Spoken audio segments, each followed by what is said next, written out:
Today is the day! I have scheduled my test, I'm ready! Wait, you don't know about the Vidyuu verification program? Let me tell you all about it! First of all, we'll head on over here to the computer. We're gonna go to vidyuu.com/vv. All right, there we are. And when we load up this website, you're gonna find the Vidyuu verified creator directory. This place is pretty dang cool, if I do say so myself. First thing you're gonna notice is we have these badges that you can earn, the Builder and Scripter badge. And this directory is gonna show off creators like you who've shown that they know their stuff.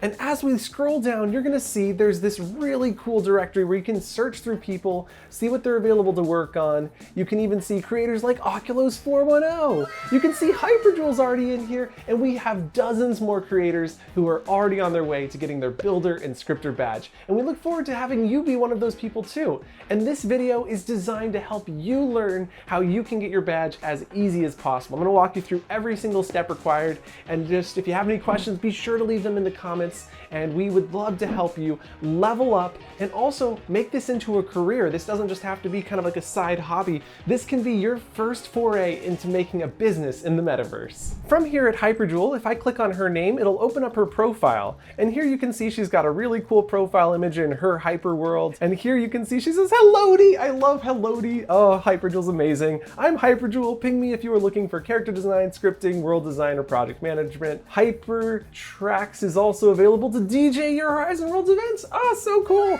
You can see she's earned the Builder and Scripter badge. She's got links to her Facebook, Instagram, and her email. And down here, you can see that she's listed skills as software engineer, 3D modeling, VR world development, full stack web development, and she's available to work on tutoring, hourly, asset creation, world creation, other projects, world testing, voice acting, and live DJing. That is an awesome list. Great job, Hyperjewel. Thanks for setting up your profile. Well, she doesn't actually have any example photos, but you are able to upload 4 example photos. And so I encourage you to do that, especially if you're listening, Hyperjewel. You can put in pictures of your worlds you've worked on, like this one I worked on with Mercot27, an absolutely fabulous place called The Mansion. Encourage you to check that one out. And when I'm done, I plan to update this with some pictures of worlds I've worked on, because this profile was just like a demo profile and I actually haven't earned my badge yet. So let's go ahead and do that. If you wonder who we are, you know, we are Vidyuu Tutorials. We've been working on creator education for over 1.5 years, and we have no plans of stopping that. We also work on the official documentation with Meta to create amazing tutorials with them.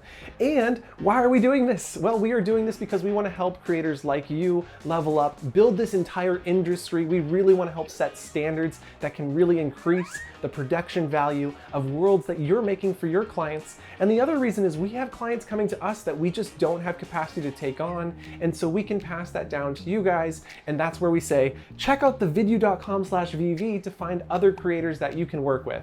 And so we're really excited to be offering this opportunity. Right now, it is $50 per badge. Next year, it will be going to $100 per badge. This is not really meant to make us money. We're expecting to break even, and that goes to pay your evaluator who will be going through with you, evaluating your world, giving you your results live, feedback, as well as sending you an email with all of your results, and additionally linking to videos that you might find useful to help level you up. We also include 1 retest for free, so if you don't pass your first assessment, you can come back and do it again with all of that advice we've given and all the pointers. So we really want to make this as easy for you to pass as possible. Really, our goal here is creator education. It isn't so much to make money at this process here. It's really just to help level up the entire community. All right, you're ready to apply? Me too. So we're gonna go and click on the Apply Here button. Dun da dun da da! Here we are, get Vidyuu verified. This is fabulous. We can see these little badges at the top that are super cute, designed by Sensei J himself. He did an absolutely fabulous job. He's also our current evaluator for tests, so look forward to working with him if you are getting assessed in the near future. We do expect we probably will be expanding this and having additional evaluators in the future. We'll see how the story unfolds. Continuing through this page, you're going to find all sorts of information. We're actually going to be talking about it out loud, so I'm not going to read through everything here. You can see that there's badges for building and scripting. You just click on that link to open up the assessment, which we'll do momentarily. If you haven't started creating yet, please check out these getting started videos, the Horizon World Let's Start Building video. While this program is designed to be an educational program, it isn't designed to take someone who has never created before before and make them into a master. It's really designed to take someone who's been creating for a little bit and is ready to go and make this into a business. So if you are just getting started, highly encourage you to check out these 2 videos here. We also have lots of resources in here like the code block PDFs, Vidyuu tutorials YouTube, the Horizon Worlds YouTube, and the Horizon Worlds Learn Hub. So definitely check out some of those resources, especially the code block PDFs. That's one of my favorites. It's just such a rich and detailed way to learn, and you just have it all in text, so it's not necessarily video. You can even Command F to find things in a document, which is super fabulous. And the last thing we'll talk about on this page is program details. We have 3 steps coming up, which is to do the knowledge check. We also need to submit our world. So we'll be building the world today live. I actually haven't made mine, but I will show you how you can also make this fast and easy for yourself. And then evaluation results, okay? So that's it. I mean, that's not too difficult. We've got more steps that you'll get in an email, which I'll show you in a little bit. But let's go ahead and get started. We're gonna dive in. You can either click on the builder badge or the scripter badge, or you can click on these links here and here. I'm gonna go ahead and click on the badge itself because I think that's just so cool. And here we are to do the Vidyuu verification builder knowledge check. I'm gonna go ahead and zoom in here. As you go through, you're gonna notice there are lots of videos. These videos are designed to help you, show you little bits of information you might have missed, and oftentimes they contain the answer to what you're looking for, right? So coming down here, select all official Horizon Worlds platform. The Facebook community group, yep, that's official. The YouTube page, totally. Featured requests, absolutely. Don't check this one, okay. Discord, yep, and bug reporting, yep, those are all real. You could click on those to find out, but trust me, they're all real. We really wanted to make this more of a, here's all the links that you probably didn't know, or maybe you didn't know there was a Discord, right? So now you have it. And now where are all the official places that you can learn how to create? Now this one does have a trick question in here. So the user voice forms, you don't actually learn how to create on the user voice forms. That's where you can submit bug requests. You can also submit feature requests, so no learning there. YouTube, awesome, absolutely. In-app via the learn button. When you're in Horizon Worlds, that learn button in the top right has a bunch of tutorials that can help you learn. And the Learn Hub, which is actually they're linked, sort of. So you'll find the same content at that Learn Hub as you will find in VR, which is so fabulous because I would much rather have my headset on to learn rather than going into the computer. So now we'll go ahead and click next, and on the next page, creating your first world, what do we got? When you are in your personal space, which of these menu options would you select to create a new world? I think we all know it is this one here. Go ahead and click next. Moving forward, we have some more awesome tutorials. The array tool can be used too. If you haven't used the array tool, it is extremely powerful. It is the thumbstick to the left on your hand controls. What does it do? Well, the answer is it duplicates with equal distance from previous move or duplication, i.e. stairs, fences, rotations, and more. That is correct. I do want to double check that I got that right. Count the number of objects. No, it doesn't do that. Create objects that animate. Nope. Track the positions of objects in your world. Nope. So we really wanted to make this, like I said, relatively easy. This is really just a knowledge check to make sure you aren't coming in with absolutely no knowledge of Horizon at all. And let's continue to the next page. The snap tool settings. All right, what do we got here? A bunch of information on snapping, and as we get down to the bottom, how do you know the snap tool is selected? Select all that apply. This question assumes you have both grid points and snap points enabled as well as snap angles. Okay, the magnet icon is not highlighted. What a silly one, I love that. The magnet icon is highlighted, of course it is, because that's what means snapping. Dots called snap points around edges become visible. Yep, that's true. And a grid of dots is shown as you move objects around the world. Also true, very cool. Select all methods of preventing flickering caused by overlap. This is an awesome one. We've been actually talking about making a video for this. Basically, there are flickering caused, it's usually called Z-ripping. I've heard rumor that this might be getting fixed, but I think it was just a rumor because it's still very much alive. And so what can you do to fix that? Because flickering can lead to seizures. I have heard of at least one person who's had a seizure in a world in Horizon, and that's just heartbreaking. We really do not want that to happen. I know several people who are photosensitive that use Horizon, and I just do not want to make these experiences for just everybody except for them, right? So I think it's really important that we address this early on. It's why it's in here. And the answer is we can cover it up with overlap of another object. That is one option. We cannot ignore it. That is obviously meant to be there as a obvious one that you don't click. Painting the objects the same color with the unlit property. So this is mostly true in that if you take two unlit objects and you paint them the same exact color, they will blend together. The problem is there's a new dynamic light gizmo which lights unlit objects. Mind-blowing. It's really weird. I wish there was a way to turn that off because it does cause flickering to happen if you have a dynamic light shining on an unlit object. So just kind of be aware of that. And then turning off snapping and then sliding the object slightly. This is a great one. This is the one that's advertised if you watch the only video on it, which I believe is above. And basically what you do is once they are flickering, you can grab the slide tool, turn snapping off, and then just slide it very slightly, and then that will also solve it.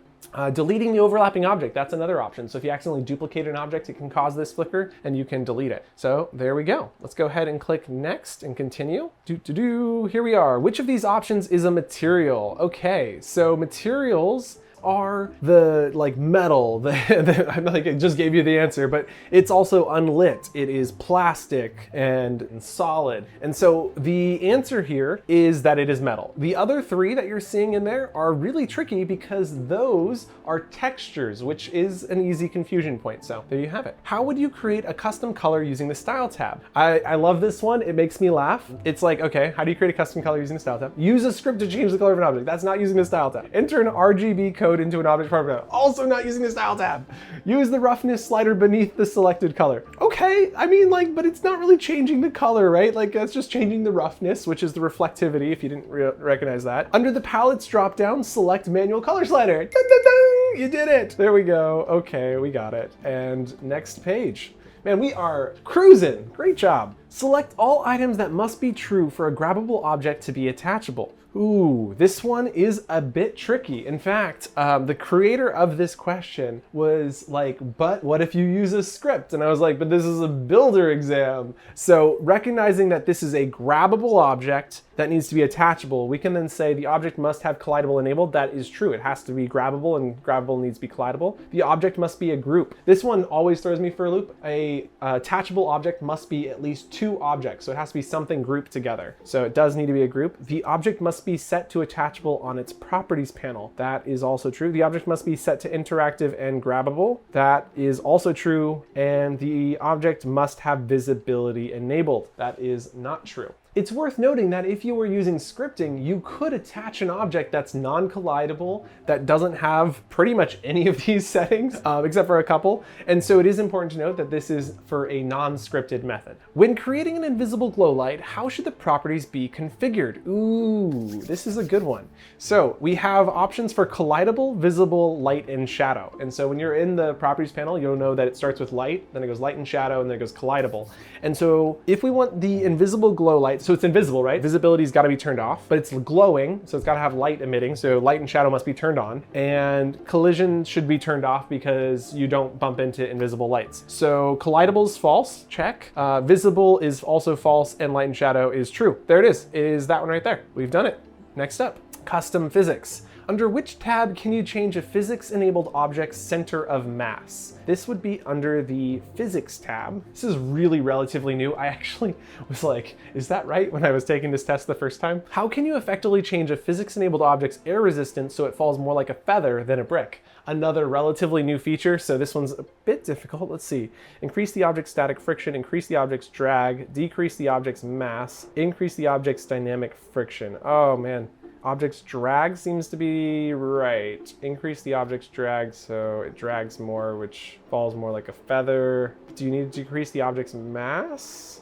I want to say it's drag. If I'm wrong on this one, we'll find out. I'll show you how you can see your results after the test. But yeah, I think it's increase the object's drag. How can you create heavy-feeling physics-enabled objects which actually weigh down an avatar's hands when held and can even overshoot with momentum when swung?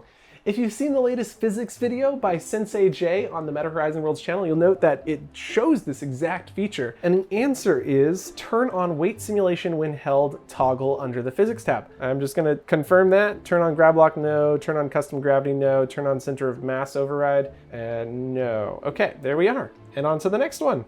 All right, this next question is select all options for animated motion. We have things like continuously, back and forth, always, and never. And these are pretty tricky, I gotta be honest. So if we're thinking about animation, that's like this right here, this this video. You can watch it if you'd like to get the answer, or you can work through it with me, right? And so the first thing we know is that there is definitely back and forth. Continuously is a thing as well. Always is not a thing, and never is also a thing. So there's those three options. On to the next one. Which of these are particle effect presets that can be found within the particle effects gizmo? Select all that apply. Smoke poof, trail effect, magic. Okay, sorry, this one gets me every time. So if you didn't catch that, it is not trail effects. It is the other three. Which of these are particle effects presets that can be found within the particle effects gizmo? Yep, so trail effect is obviously another gizmo, not found inside of the particle effects gizmo. Okay, select all options available in the trail effects property panel. Ooh, another fun one. So the trail effects has properties for end color, play on start, and length. All right, we're on to text gizmo. Ooh, which of these notations within a text gizmo would create a semi-transparent rectangle? Okay, say it with me now. Mark equals pound 008050 tab. Psh. Okay, if you haven't seen that video, please. It's 40 seconds long. It's kind of hysterical, probably not as educational as it should have been, but it is a video. All right, the personal asset library tutorial. Ooh, selected objects can be turned into an asset by, okay, you can make an asset not by taking a photo, no, that would be super cool though. By opening the properties panel and selecting create asset, that is the answer. Pushing a thumbstick to the left, no. By opening properties panel and selecting group objects, no. Okay, there we go. Nice. And next. Ooh, there's a lot here. Okay. Select all reasons you would want a respawn trigger below your world. Ooh, this is a good one. I see this a time and time again. People forget to put respawn triggers. They're like, oh, it's no big deal. It's a small world. Everything's boxed in. There's no way they could possibly fall through. Please, for the love of everything in Horizon Worlds, put a respawn trigger under your world. People fall through all the time, whether they're in teleport mode or slide mode, or they just have a bad internet connection. You need a respawn trigger. It's a 2-line script. It doesn't take very long. Please do the consideration. Make sure that if someone does fall through, that they don't hit the falling mark. The thing that I find that works best with a respawn trigger, this isn't something we're testing on, but just so you know, is you put a solid cube right below the entire stretched out. So you just stretch it out right below the trigger. So when a player falls, even if they have some lag, they'll land on the cube, which causes them to hit the trigger, because triggers are frame-based. So it's very possible for someone to fall through a trigger without actually triggering it. You also want to make the trigger nice and big. This is a huge pet peeve of mine. So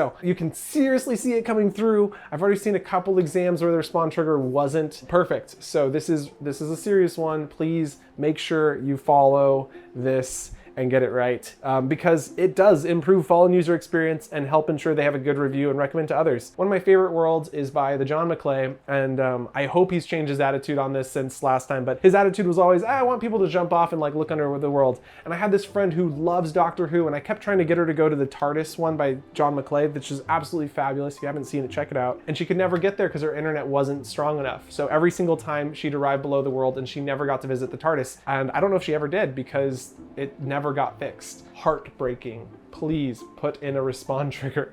It's seriously important. I mean, they never even got to see it to recommend it. And I mean, this is me kind of leaving a bad review. Like, I don't mean to leave a bad review because I love the world. The art there is amazing, but if you can't get there, how can you, right? So prevent visitors from falling out of your world, i.e. bad internet glitches, all that stuff we just talked about. Object pinching, I put this here because I was like, people be like, what the heck is object pinching? So this is where you fall into an object that is kind of like, it pinches your avatar and then it squeezes you below the world. If you've never seen or experienced this before, it's crazy. It's happened to me a few times. Usually the way to get out of a object pinching is you go into teleport mode, but sometimes you'll still fall through. I literally was sitting in the audience of one of the Blue Wave productions, and this is no fault of their own, but I fell through the chair because of object pinching. I don't even know how that happened, but I literally got squeezed through and under the ground. And I was like throwing confetti through the floor. It was hysterical. But seriously, you know, there are tons of reasons. And in the case of the Blue Wave world, I didn't find a way out because I was trapped in a box.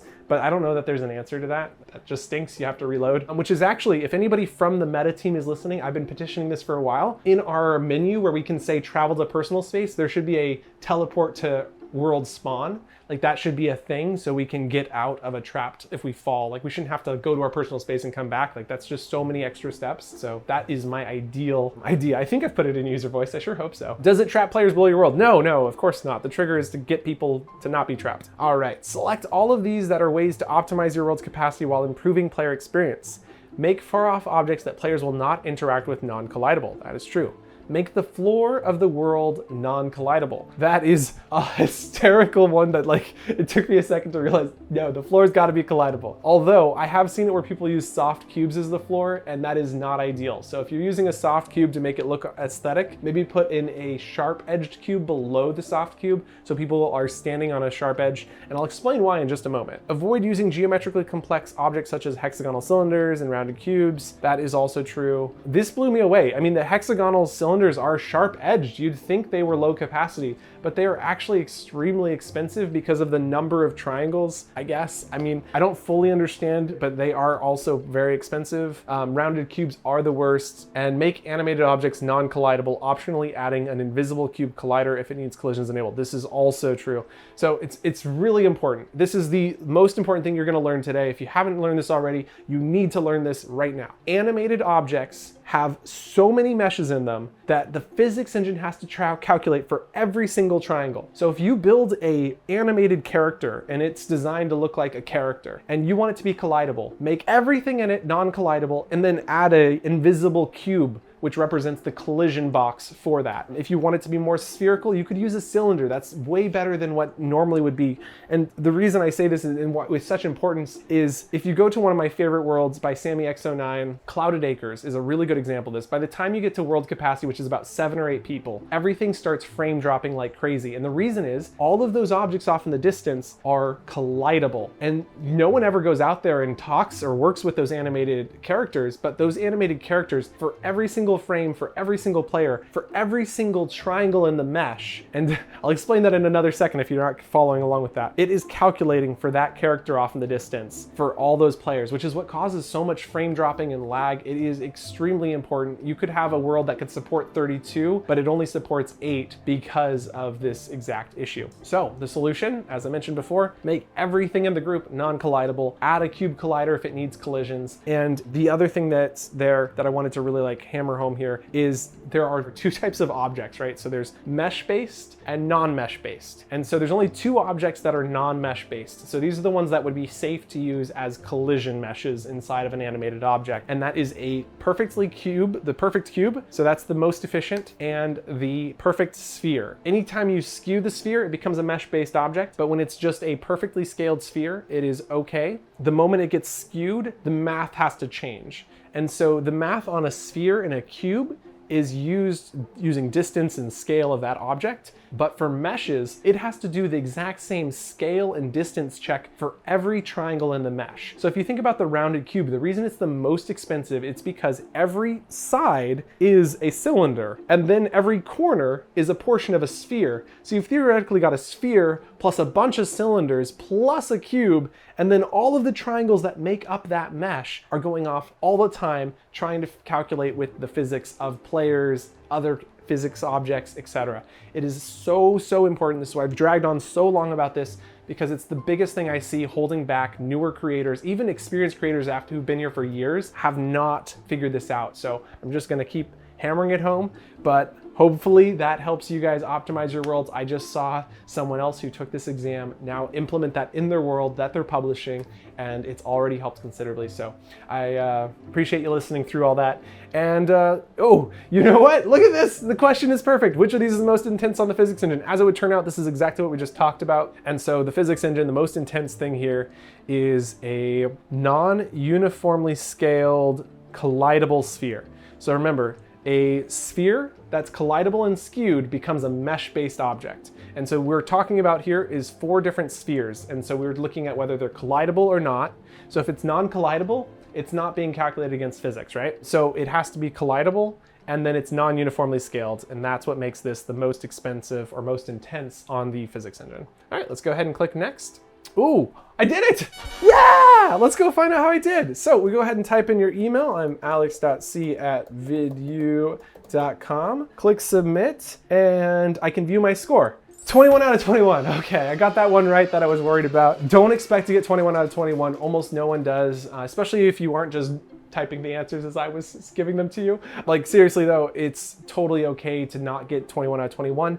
What you're going to try and score is 70% or greater. And so what we can do is come over here and type in 0.7 times 21, and you'll find out that you need a 15 to pass, right? So if we take 15 divided by 21, you're gonna get a 71%. So as long as you get 15 out of 21, that means you can miss 6. So like plenty of room to make mistakes. And we kind of expect that, right? Like not everybody's perfect. We really don't anticipate. Even the assessment itself has the same 70% margin. All you have to do is get 70% or greater to pass. And I've found that the biggest thing here is people are learning. By taking this assessment, they are learning, and it's just such a blessing to see us leveling up the community. And I'm so grateful that you're here doing it for yourself and your own education.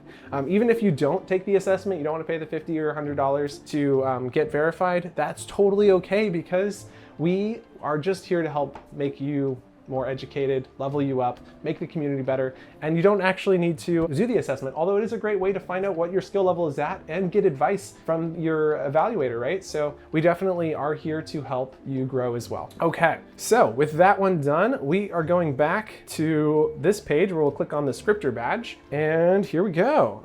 We've made it to the scripting knowledge check, and I'm a little bit nervous. This is where things get a little bit harder. So I guess I just want to say, if you are in the builder, feel free to skip past this section and get to when we start building again. Scripting isn't for everybody, and there is no shame in that. I do think that you can script. It is difficult, and I'd encourage you to give it a try. I'm seeing some creators like Oculus410. He is tirelessly trying to get his scripting badge, and I know he can do it. He has been learning scripting by piece for the last year, and I know that this is going to help him get those last few pieces that he's been missing that really helps him get to that level of being a scripter. So I encourage you to take this if you can. If you haven't done any scripting, this assessment is not for you, but you can learn from it, right? Like we've got Scripting 101 here in the beginning to get you started, and there are lots of great tutorials in here, and I'm gonna point out some more great tutorials at the end of this video. We have a whole collection of links for you as well, in addition to the ones that are in this assessment or in this knowledge check. And so, yeah, I mean, feel free to skip to the next building portion, but if you are up to scripting, I highly encourage it. Or maybe just spend the next couple months, working on your scripting skills, and then come back and do this as well. It doesn't have to be taken at the exact same time. You can do one now and one later. So let's go ahead and get started. Scripting 101. Okay, you are building a respawn script and need a variable name for the spawn gizmo you'll be referencing. Which of the following names provides the most clarity to the variable's purpose? World spawn seems to be the most clear, so we'll go with that one. When you pull a script out of the build menu, you should leave the script gizmo block where you pulled it out. Don't do that. Just, like have some sort of organizing structure, whether it's leaving it next to where you're using the script or creating a scripting corner, which is my favorite method. Whatever your method is, don't do that one.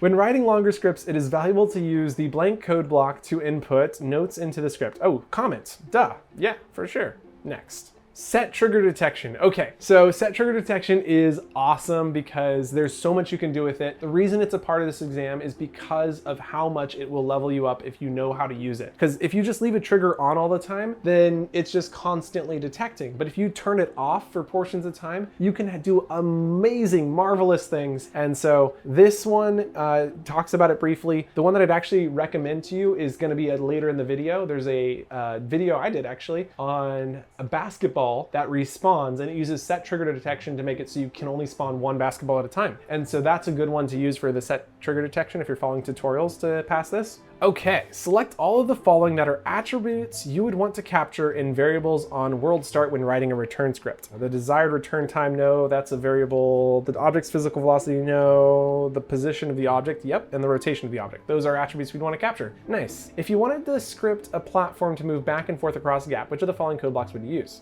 Move to over time is definitely the one you'd want to use. I am like kind of an advanced level scripter. I'm like, but you could use rotate to over time and have it rotating around rather than sliding. We know the answer is move to over time, so just select that one. Okay, you have a script that plays a sound when a player enters the trigger, but when a player interacts with it, the sound is playing multiple times. Which of the following code blocks could you use so that the trigger only plays the sound once? Pause sound, no. Stop sound, no. Play sound one time? Not even a thing. Set trigger detection is the answer. And so this is just kind of like I was saying with the asset, where it caused the asset to only have one at a time, play one sound at a time. So many things you can use with set trigger detection to make it only happen one time. It's a really great use for set trigger detection. Next up, ooh, we're getting into some hard stuff here. What is a player persistent variable? It is when the player, string the, No, it's not a string. When the players in the world, no. A number variable that unless reset remains the same for a player between sessions of the world. Hey! All right, let's go. When creating an interactive object in your world, for example, a button, lever, it is important to script audio. Yes, absolutely. So it's clear that the player has registered their interaction? Definitely, that is so true. Okay, select all the following statements that are true of a leaderboard. Only scores relevant to the, okay. So first of all, this is referring to the leaderboard gizmo. So the leaderboard gizmo, this is not true. So what it's saying is only scores relevant to the player? No. Scores relevant to all players are displayed. That is true. Scores can be tracked with or without player persistent variables. That is true. Yeah, you don't have to use a player variable to create a leaderboard. Scores are tracked only by player persistent variables. No, not true. Select all the following statements are true of achievement board. So this is the achievement gizmo. So this one is similar to that one, but different. So content relevant to all players, not true. Content can be tracked with or without player variables. That is true. Only content relevant to the player viewing it is displayed. That is also true. Content is tracked only by player variables, not true. All right, next up. Capacity and optimization. Hey, that video popping up everywhere. I actually highly encourage it. It's a 20-minute video that we worked on for 3 weeks, and it's really, really good. You have scripted a puddle so that it makes a splash sound. Okay, I get it. We're making one of those splashy puddles that Oculus was jumping in that one video that I just referenced. So you get the sound playing, the particle effects playing, you got a bunch of triggers throughout your world, you are reaching capacity quickly. Which of the following solutions will decrease your capacity without removing any puddles from your world? Group the puddle objects and gizmos together before duplicating them. Nope, that'll actually increase. Use the move to code block to move the puddle object where a player is jumping and delete the extra puddle objects. Hey, that's a good one. Use the move to code block to move the sound and particle effects gizmos to the location of the player's feet and delete the extra sound and particle effects gizmos. Oh, yep, I got this backwards. It's this one. So this sounds right, but this is the right one. Because this said move the puddle, but this is actually moving the effects. Got it. Delete all the puddle objects. Just no puddles. No puddles in your world, okay? You don't get any puddles. Oh, that's too funny. Okay, you want to be able to track multiple unique triggers. Select all code blocks that you could use so that a single control object can tell when a player has entered a specific trigger. So I've seen two methods that the community often uses for this. So my favorite method is connect to event. This is where you say connect the trigger enter event on that trigger to a local event that I've described as trigger 1, and then you make sure to add the player variable as a parameter so that it's received. That's my favorite method, but the one that most people are using is send event to object. So send event to object allows you to run a script on that trigger and then send an event to the control object that is called trigger 1 or trigger 2. Both of those are true.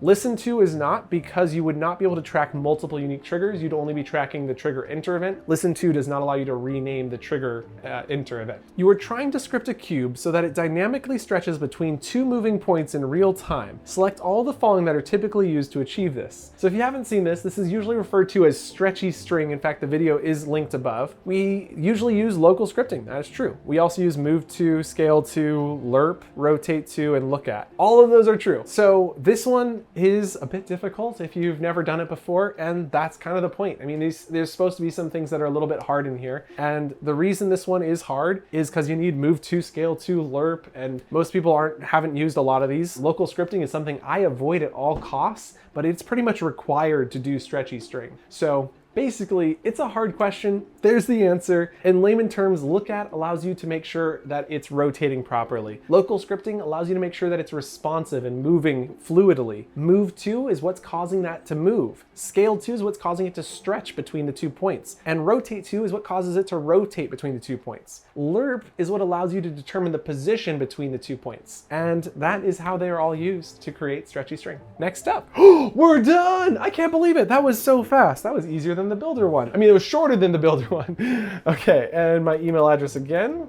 at vidyuu.com. Booyah, and submitted. Now, I can also view my score. Please be good. 13 out of 13. Yeah! And so just to check, what do we need to get to pass? 13 times 0.7 equals, oops, not by 0.7, by 0.7 is 9.1. So you need to get a 10 or higher. So we do 10 divided by 13. Yep, you got to get a 10 or higher. I believe a 9 is just missed it, right? Yeah, 9 has just missed it. So this one is a little bit harder. You can only miss 3 points. There's only 13 questions, but I think you got this for sure. So go ahead and give that a go. Now that this has been submitted, Sensei J will receive an email notification that you have submitted your knowledge check, And then in your email, definitely check your junk folder if you're not seeing this within about 24 hours. You can see I have one right here that I've already gotten because this is actually my second time doing that part of the knowledge check.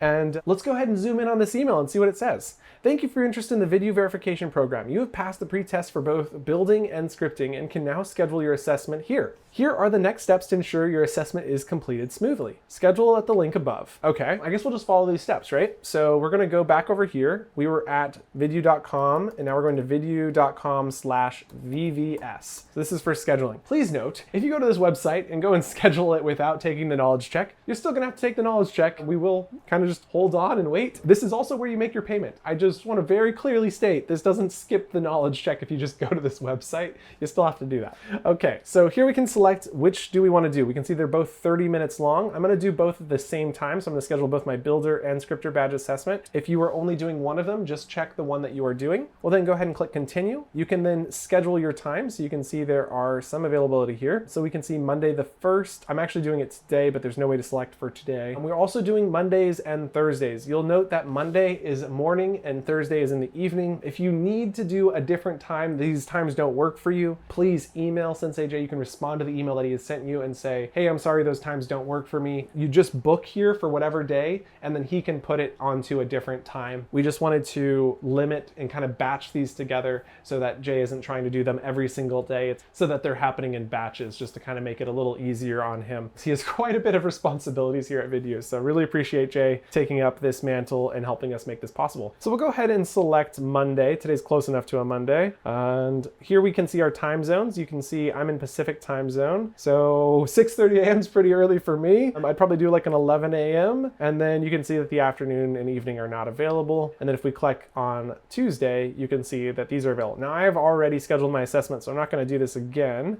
Then we would go and click on one of these time zones, right? Okay. And then we type in our information, type in our address. You don't need to type in an address. If it requires an address, type in gobbledygook. We're going to your world, and I don't know how to turn this off. I'm sorry. But basically, we're going to do this in your world, and I'll explain that part in just a second. Here you can see the price. You enter your card information. The cancellation policy is there's no refunds. I am sorry. That's just where it's at. Then you click book appointment. So this is really important here, that once you've submitted this, we are ready to go. Our team is getting everything in gear for you to take your assessment. We're getting badges ready, emails ready, your assessment paperwork is ready. So as soon as you get this on the schedule, you want to make sure that you follow the next steps listed out in the email, which is to duplicate your assessment worlds and add Sensei Jay as an editor. So once you add Sensei Jay as an editor, he's going to be able to go in there with you and review it at your assessment date. You want to actually join him for the assessment. So that says this is where your assessment will take place. Please ignore the location requested on the scheduling invite. There's that note. And then the reason we ask you to duplicate your assessment world is we will be deleting everything to check for space junk. So just note that that is definitely part of the assessment. And we're going to go through all of the things that are going to happen during the assessment in just a moment. But yeah, so just make sure it's a duplicate of your assessment world, add Sensei Jay as an editor. And then we also recommend you review the grading rubrics, which we're going to do momentarily. And then during the live assessment, you'll receive live feedback and your results immediately. We will also email a copy of your results, and if you've passed, you'll receive your badges as well as a link to set up your Vidyuu verification profile. That's right, you can set up your profile and update it at any time. There is a login for that, which we'll be getting later today. Thank you so much again for your interest. If you have any questions, you're welcome to email us back. Very nice, super great email. Thanks, Jay. And now we are going to go and take a look at this Get VV page. So we go to verified, get verified, and down here, if we scroll down, you're gonna see there is a grading rubric. Look at that. How good. We've made it to the grading rubric. And here you're gonna see there are tabs for building and scripting. So you can switch between the two. There's even videos listed out here to help you learn the things that you need to learn. This is updated live. Anytime myself or Jay makes a change to the grading rubric, it is updated live if we add a new video link. So what you're looking at here is the most up-to-date, most recent copy, and you've got links for videos on both building and scripting. And if you scroll down, you can see the point value for each of these things, so you can kind of like plan strategically, especially if you're doing the scripting one. I do encourage strategic planning for that one, as there are a few things in there that are like, even for me, we'll be debating whether we do them or not. So looking at this, awesome. Floors are level, walls are straight, easy peasy stuff right there. No Z-ripping, definitely. And so what we're gonna do is basically go through this one item at a time. And what I'm gonna recommend most people do, and this makes it a little bit harder for Jay and I, but I think it gives us a much better understanding of your workmanship. And that's to take an empty world, import a world that you've been working on, preferably something you know that is Spacejunk free. You don't wanna miss that point. I think it is like a full 1 point, 0.75 points, but still it's a lot. So definitely something relatively new. Now that we have the asset feature, Spacejunk is kind of becoming a thing of the past, because in the past you used to import worlds and now you don't have to, because that's really what caused Spacejunk, is importing worlds. And now that that's not really a thing, you're just grabbing assets out of your library. Spacejunk is kind of a thing of the past, but if you import a world from a long time ago, you might end up with some. So definitely be careful with that. That's a great way to get most of these checked off the list. I know, speaking of Hyperjewel again, her entire assessment world was a world she had been building for a while. So she just was like, let's duplicate it, let's see how it goes. And she didn't make any changes, she just submitted it. And she's a really great creator. So did go ahead and pass both building and scripting just by submitting her world without making any adjustments. Although I do encourage you to make adjustments, as she was cutting it a little close on a couple of the building items, as she isn't primarily a builder, she's primarily a scripter. So definitely taking a look at this and making sure you check off as many of those boxes as possible. Hey, and we've landed. So good, so good. I am so excited. We are here in this empty world. You can see that I gave it a really good name, Lakes' VV build. Very nice. Now we're going to go ahead and import a world. Opening up our menu, we can head to the Create tab, and the world I'm going to import is the slot, S-L-O-T, Vidyuu emoji slots. Hit the info button, 3-dot icon, and import world. All right. Now that emoji slots is going to import somewhere around us. I don't know where I am. Oh, way up there. Okay. So, you know, sometimes people build well above the grid. In this case, I definitely did. So here is my Vidyuu slots world. So you'll see I've used a lot of Vidyuu assets. I created all the Vidyuu assets, so I feel like this is okay for my submission since I'm the one who created them. You definitely don't want to use Vidyuu assets for your submission. You want to use stuff that you've created. If you remake your own bounce house, go for it, but it shouldn't look like the Vidyuu bounce house, you know what I mean? So anyway, look at this. We got this cool game here. We've got lots of things that I think are going to make this pretty easy to build. Ooh, we've even got this object. Nice, I forgot about that. Oh, so much cool stuff in here. The big thing that's really difficult is that this uses player persistent variables. So for player persistent variables to work, we need to recreate them. So I'm going to go ahead and stop the world and then go create some leaderboard variables. It's like can't set score, was never created. So go to systems, leaderboards, new, and then we'll call this one score. And then I think we need another one. So there's like score. And because I'm really just throwing this together to show that it works and not like make it perfect, I'm just going to call this score 2 because I'm pretty sure there are 2 leaderboards. You've got that one there as well as that one there. Actually, isn't there a third one? Yeah. Okay, there is a third one. Never mind. And then we'll call this one score 3. These are really just generic names, so nothing too crazy here. And then player variables, there is at least one player variable. We'll find out if there are more in a minute, but we'll go ahead and start with score and click create. Okay. I'm going to go ahead and fast forward through this section, but basically any scripts that you have that use player variables, you're going to need to go and update them. And the same is true for leaderboards. Okay, quick recheck here. If you name the player variable exactly what it was before, I believe it actually links it up. So I just called this one points. And if I check in here, these are called points, so that seems to have worked. So maybe it's just leaderboards that you're going to need to relink. And then notice that the numbers are different here. So here's the 3 different numbers. So this is going to be hard to figure out which one's which, but I'm just going to go score 1, 2, and 3. There we go. And that should be okay because we've got current session balance, and then we have the current top this session, and then we also have the highest win. All right, so I've just gone ahead and fixed that script. I'm gonna go ahead and hit play, and then I'm going to come into the world and test it out, make sure everything's working. I got this little button here you can press, which hides the wall, which is pretty cool. And we can see if I grab this, please work. Like so 5, my name's working, nice. I got like almost no money. Oh, but my balance is there. Oh, these need to be reset. So everything is working, but these aren't displaying the correct. So all we need to do is go into this and edit it to say leaderboard score 2, because score 3 is global, score 2 is the top this session. So this one's the global one. So I need to open this one up, set this to global. And you know, there's always so much when you have to restart a world. There we go. Okay. And now when we join in, we can do that one more time. Try it again. There we go. My bounce. And like that, you can see my highest win has gone up. My coins are over there, and my highest, I need to really update that. Yeah. So we'll go ahead and update that eventually. But yeah, look at that. That is working. Very, very cool. We'll go ahead back into build mode here. And for the time being, I'm going to go ahead and stop the world. Now that this world is actually functional, I'm going to just focus on the builder portion first. And then we're going to go on to the scripter portion after that. So if you wanted to go for either or, you'll be able to see that in that order. And so starting out, we want to make sure that our floors are level. Yes, they are indeed level. Now we want to also make sure there is no Z-ripping. I don't see any Z-ripping, so I think we are in the clear. The walls are straight. Yes, all of that is good. Probably a little blockier than I'd like, but that's fine. Has animation. Yeah, I'd say we do have animation. I mean, things are spinning. There's no like animation. So we've got scripted animation, and we will allow that for this. If you use scripted animation, great job. But if you're looking to just do a really simple animation, you could group these together, open up the properties panel, and then in here you can click animated and then hit record, make sure snapping's turned off, and then slide these like slowly down, and then hit stop, and then add looping back and forth, play on start, set the speed to like 0.2, and now we should have some really cool motion up and down on these fog fountains. And so there they go. I'm not sure that's like necessary, but it does look really cool. Now it is important to note that these are collidable, and one of the things that we'll be seeing on the test soon is to make animated objects non-collidable. So I'm gonna go ahead and do that real quick while we're looking at it. So nothing in here actually needs to be collidable, so I'm just gonna go turn collidable off on the entire grouping. And like that, we are done.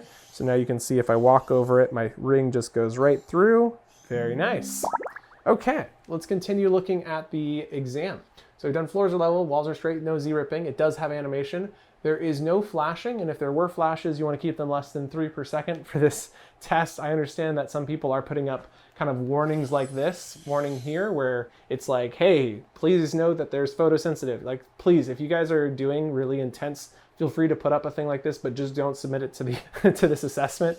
Like I know there are some really cool dance worlds that want to use flashing. I just think it's worth noting that in VR, flashing is a lot more intense than it is in the real world. So just be careful with it. You don't want to cause people to feel motion sick or have headaches. And that is a quick way to do that. And that's the next thing, which is no high contrast pattern. So this pattern up here isn't terrible, but if that was the floor, oh my gosh, what's up with that? That's weird. But anyway, so if that was the floor, that would be considered like a high contrast pattern where you're seeing this kind of like layer after layer. And the reason that's a problem is in VR, when you have patterns that are just kind of like a tiled floor that are just like, you can actually really quickly cause someone to feel uncomfortable, get a headache. And so definitely want to prevent that, which is why we are testing against it. Okay, animation inside another animated object. I don't think I have that in here because this isn't a grouped animation. And so we're gonna have to make one. Also, I love that this wall is collidable and like non-collidable, so you can just walk through it. But if you wanted to see when people arrive or find the secret area, you have to hit the button. So, okay, so now we need to add 2-layer animation. And so the way to do this easily is to recognize that we have this spinning thing here. What if we wanted the spinning fan to go up and down? I know that this is like too crazy, but basically to do 2-layer animation, it really is just adding a second layer to it, right? So this is 1 layer of animation here. So if we grab this pole, then grab this, and then group them together, and then open up the properties panel. I'm gonna grab that and drag it down here, and then hit animated, hit record, and then just simply slide it up, and then hit stop, and then loop back and forth, play on start, speed of 0.2, and then go ahead and start the world. We should be able to see that. Nice. I'm not sure how noticeable it is, but it's definitely working. So that's really cool. The other thing I think is it might actually be collidable. And so let's open up the properties panel again and take a look at that. It's hard to select this. There we go. So if we stop the worlds, because we don't want to mess this up. Yeah, this is actually really cool that that's working.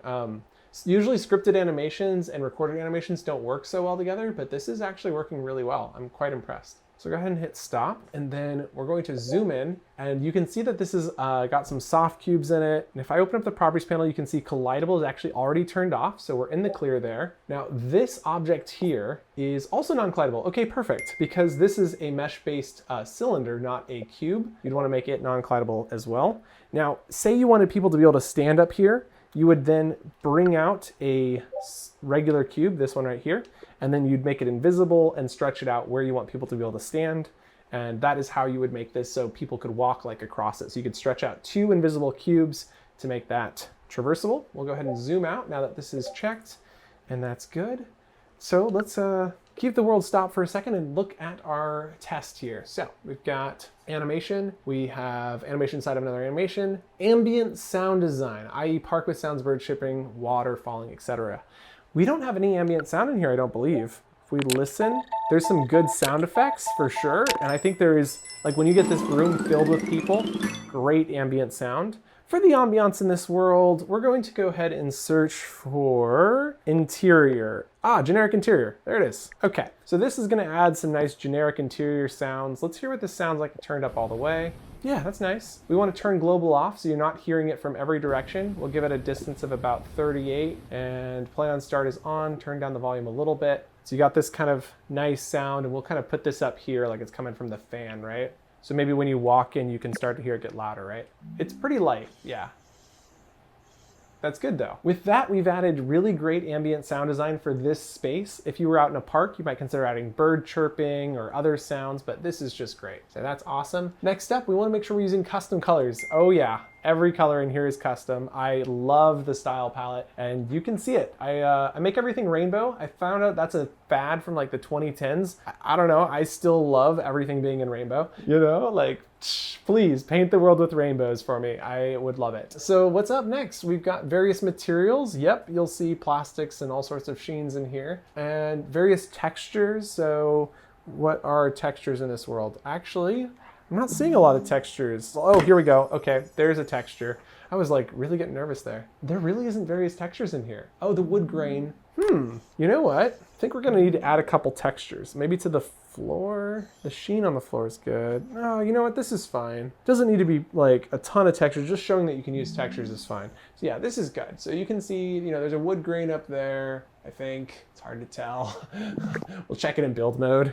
Yep, that's a wood grain. There are various textures. It's not as apparent. You can also see the sheens on things. Oh yeah, this has got a cool texture on it too. But you can see the sheens on things like this is a plastic and this is a solid, and I believe these are plastic as well. We've also got some metal used over here. That's a solid, but there's metal, like gold metal there. There's some good variation here. And if you want to find more of these variations, it's all here under the material tab, where you can choose your material type, you can choose your texture, and all of that. So fantastic. I do want to encourage you to play with this roughness slider here. So the texture's roughness changes the amount of reflectiveness that texture has. And so basically it just makes it look more like plastic or just shiny. So definitely make sure you're looking at that, because if you're not, it's pretty obvious. Your world just looks reflective everywhere. And so you really want to play with that roughness slider to figure out exactly what you want your world to look like. And you'll see that is actually why it is on here, where it says various texture sheens, reflectiveness. Okay, use custom physics sliders. Ooh, I don't think I've done that because that didn't exist when I built this world. Okay, so this I'm gonna leave as is, but up here I've got these really big balls.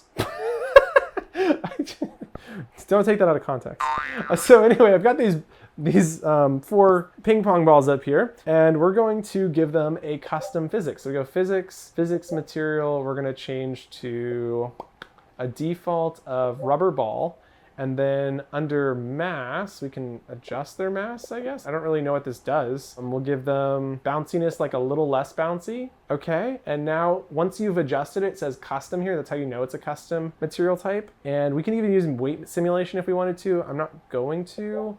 I will add the wood sound effect to these. And let's try those out. I want to see what those are like. So stop and play. And then we'll come down here Grab one of these balls, give it a throw. Oh, it's not bad, but it's not great. Oh, wow, that was a lot of fun. I love the way that slid in and out. Oh my gosh, please. Also, don't take that out of context. Please. Okay, this is difficult. I don't know if that's good or bad, but these are definitely different. So, you know, they have a very different throwing feeling to them. Ooh. The bounciness is a big problem though. So I could customize these, but you know, I've customized them. This isn't a real world, so I'm not going to fix them. But now that we have custom properties on there, that's neat. Oh, that was fun. Cool. I look forward to playing with more of that. These tools just literally are getting added every single week, and sometimes you just don't have a chance to try them out. So good. Uh-oh, we need objects with custom gravity. We better head back up there and check these out. Do they have custom gravity on them? The answer is no. So we want to add custom gravity to all 4 of these so that they behave the same. I'm gonna hit stop and then select, select, select, and select. Open up properties panel. And then down here on the first page, we can see custom gravity now turned on. Now we can change that to be maybe a little bit heavier, right? So like maybe a -15. That could be really intense. I'm really interested to see how that works. Okay. And script play world. All right, let's give these a go. Oh my gosh. Oh, those are so heavy. Oh gosh. And I don't know why that one's going below the world. I think that's just a weird build mode bug. Oh man, you really have to throw those. That is so interesting. I don't know how to feel about this. It's like, do I go underhand? Almost?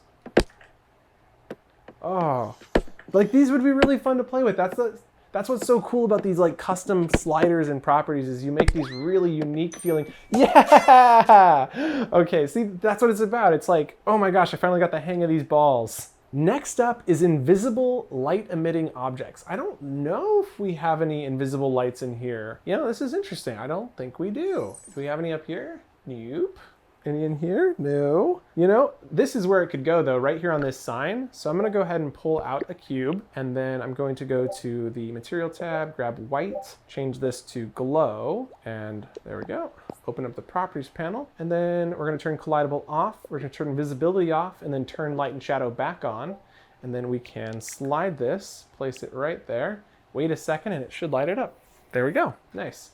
And we can then maybe make it thinner, a little bit wider, place it a little bit closer, and I'm gonna slide that back just a hair. I wanna make sure this metal texture looks a little bit more metallic, so I'm gonna increase the metal sheen quite a bit, and then reapply that there. So that should be a little bit more reflective now. Okay, we'll head into play mode. Nice, look at that. That's cool, that's an invisible glow light. So we've done that one as well. All right, so the next one is to use text for art and design, as well as to use the new text method. This is actually an even newer text method everywhere. So do I actually have the text method it's looking for? I guess I do. I'd imagine so, but I've been using this like really fun one that's actually technically the old method. So do I not have the new method on display here? That's crazy. I love that. Like, this is the fun thing about working on this, honestly, is that there's so much to like discover about your world and ways that you can improve it. Seeing as I can't find it, I'm just gonna quickly put one together. If you haven't done this before, it is so easy. Just go ahead and pull out a text object. Inside we'll turn off autofit. We're then going to type in the code, which is this symbol, mark. All right, there it is. Mark equals pound 50005080 tab. There's a tab key pressed there, which creates this amazing, beautiful block of purple, where I can adjust the amount that it is opaque by changing this number at the end. There we go. I like that a lot. And I want to increase the blue value a little bit. So we'll go up to like 80. Nice. And that kind of matches our aesthetic in here. And so now what I can do is place this in the ceiling of all places. And then if I get this right, no Z-ripping. There we go, and stretch all the way over to here. See, the reason this new method is so good is because it stretches way nicer. So if you look at this bounding box, notes doesn't look perfect because of the edge over here, but you can see it pretty much directly lines up with this edge here and even this edge. So it looks like there's just this one side that's a little bit off, which we can manually slide over until it reaches. And then we want to slide this up just a hair. I also think it's a little too intense. So I'm going to open up the properties panel and adjust that opacity value down to 10%, or it's not actually 10%, it's like quite a bit less. Like 5% probably, or maybe 7 or 8. But anyway, there we go. And if you don't know what I'm talking about, don't worry. It's just hex counting is different than regular counting. That is cool. Look at that. So that is a neat ceiling. You kind of like almost feel like it's a smoke-filled ceiling, but nice. In terms of using text as art, I definitely think that the emojis being used in here, the emojis up there, the cloud, tons of text as art in this world, so definitely love the way I've done text. You can even see I used it to make the slider over here for the this thing here, which is nice. So definitely using text as art in this world. Next up, we need a grabbable object with a gizmo in it and an animated object with a gizmo. Now technically, because we animated this up and down, that has the gizmo, the launcher gizmo in it, and it's animated, so we'll go ahead and count that.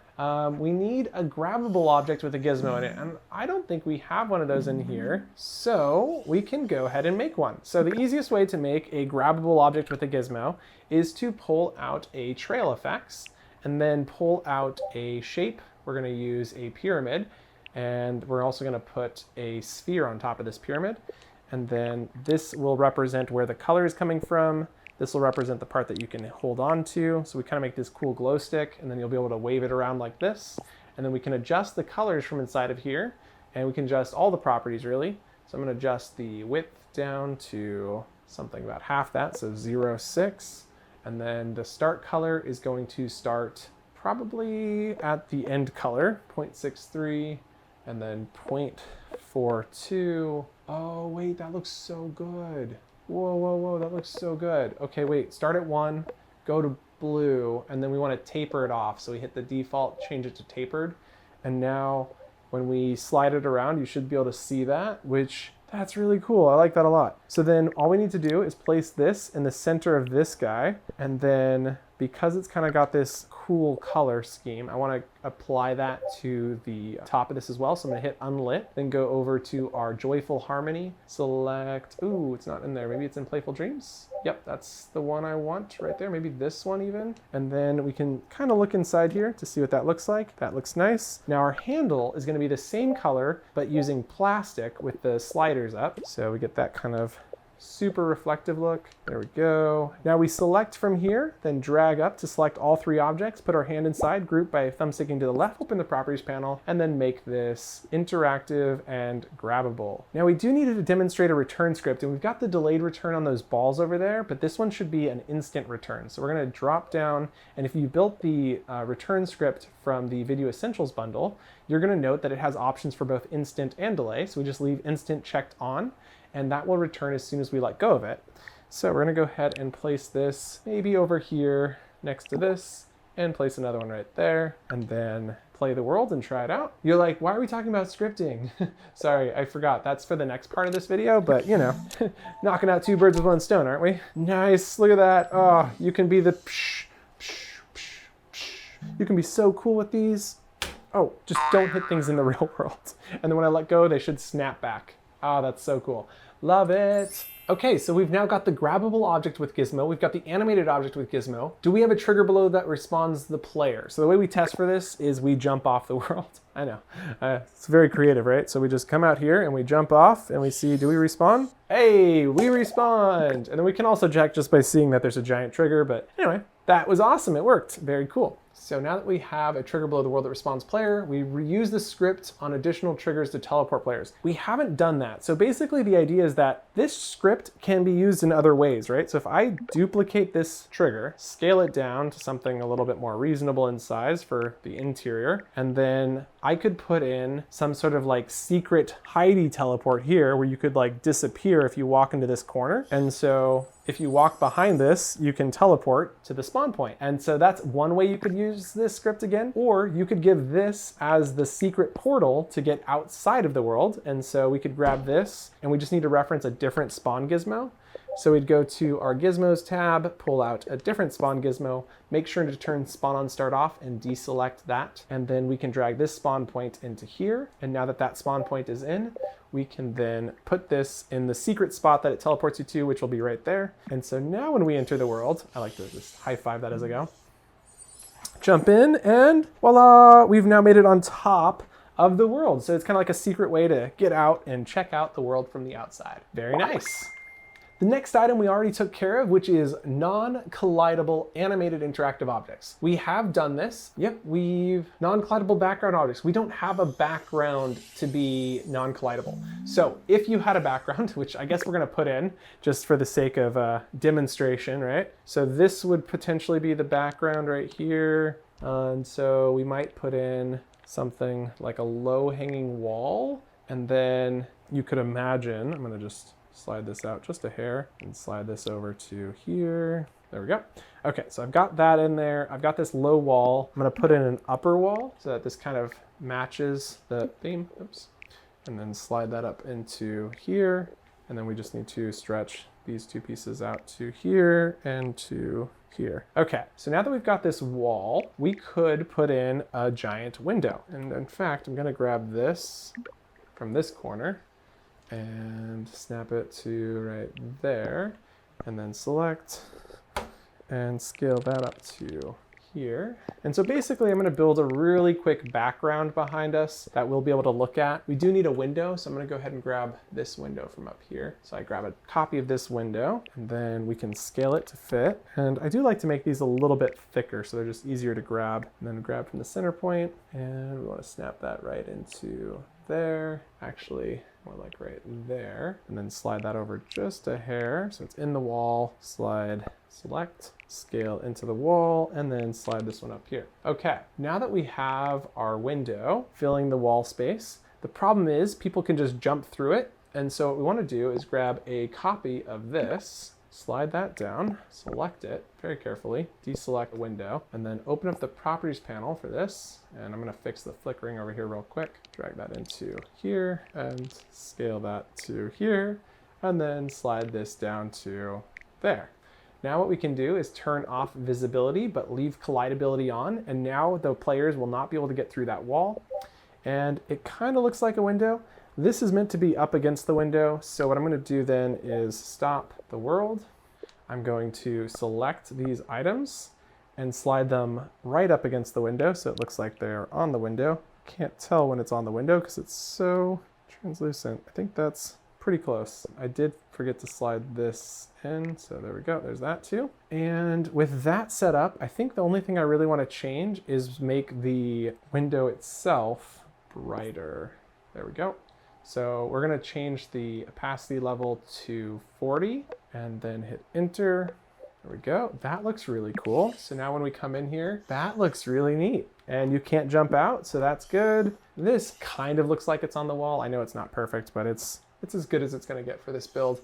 And so what we wanted to do for this part of the assessment was build a little background for our world, and we want to make sure it's non-collidable. So we're going to start with some rolling hills, and I recommend using the sphere for this because it is less capacity intense than any of the other rolling hill objects. Like even the half sphere is more expensive, so keep that in mind. And so then what we're gonna do is open up this, give ourselves a nice little green, turn off collidability, which is the most important part of this part of the assessment. And then we're gonna change the type to solid. We're going to make this kind of a really simple texture. The speckled spots is a good one. And then see that reflectivity there? That's this texture slider being all the way up, and this shouldn't be reflective, so there we go. So with that, we can now scale that down first and foremost to build our first layer of this. I've also got this respawn script here that's in the way. We definitely want to make sure our scripts are organized well, so I'm going to slide this over to here.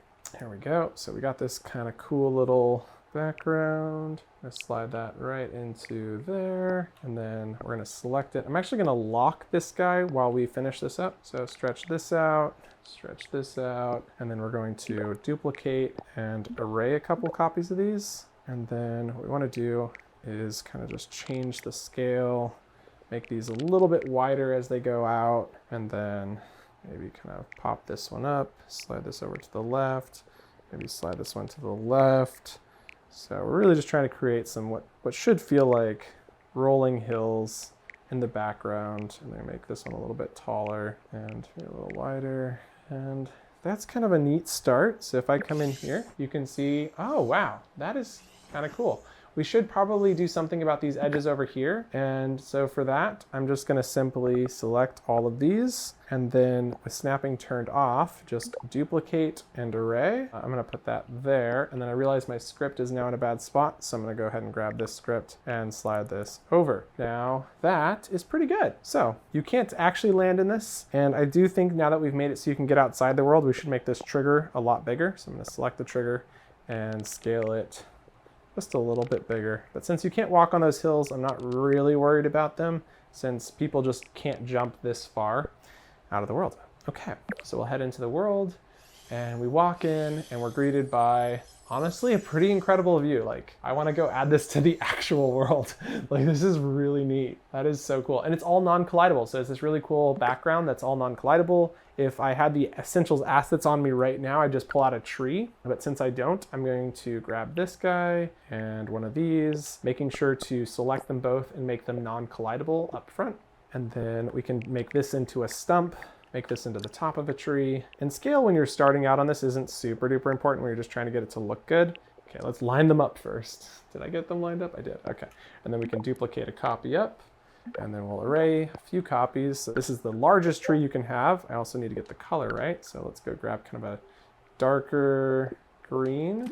There we go. And then I like to make the bottom just slightly darker than the top. So we'll do that. And then slightly darker at the bottom. There we go. So then the last bit there is to get a nice brown for our trunk. Bold and voila. Okay. So now we want to make sure the scale is right. So I'm imagining this is kind of like a tree on top of the hill, and people are looking at that off in the distance. So this should look pretty big, but also somewhat reasonable. And I also think that the stump isn't wide enough. So if I open this up, I can adjust that from the attributes tab, changing the scale to say 1, and then change this to 1 as well. Nice, that's more like it. Okay, so then now that we've got this tree, we can duplicate and array a couple copies out here. And then this one, we're gonna delete a few pieces and maybe shrink this back down to 0.5. So attributes down to 0.5, 5. There we go. And this still seems like it could be a little pointier. And then with this one, we could delete the top. We'll do another one of these. Undo. Okay. Oh yeah, there we go. And then I think just to kind of really sell those as different trees, there we go. And now if we head in, look at that. Those are cool. That is really cool. That one's not good. The other is pretty good. And you can imagine, you know, spacing these out slightly differently and really creating a whole flurry of wildlife in the background. And as long as it's non-collidable, it doesn't need to be super detailed since people aren't actually coming out here. And I'd actually just maybe grab a couple more of these to really fill in this early space up in here, like that. There we go. And so now if we come in and one last look at this background, oh, that is really something, isn't it? Yeah, that is so cool.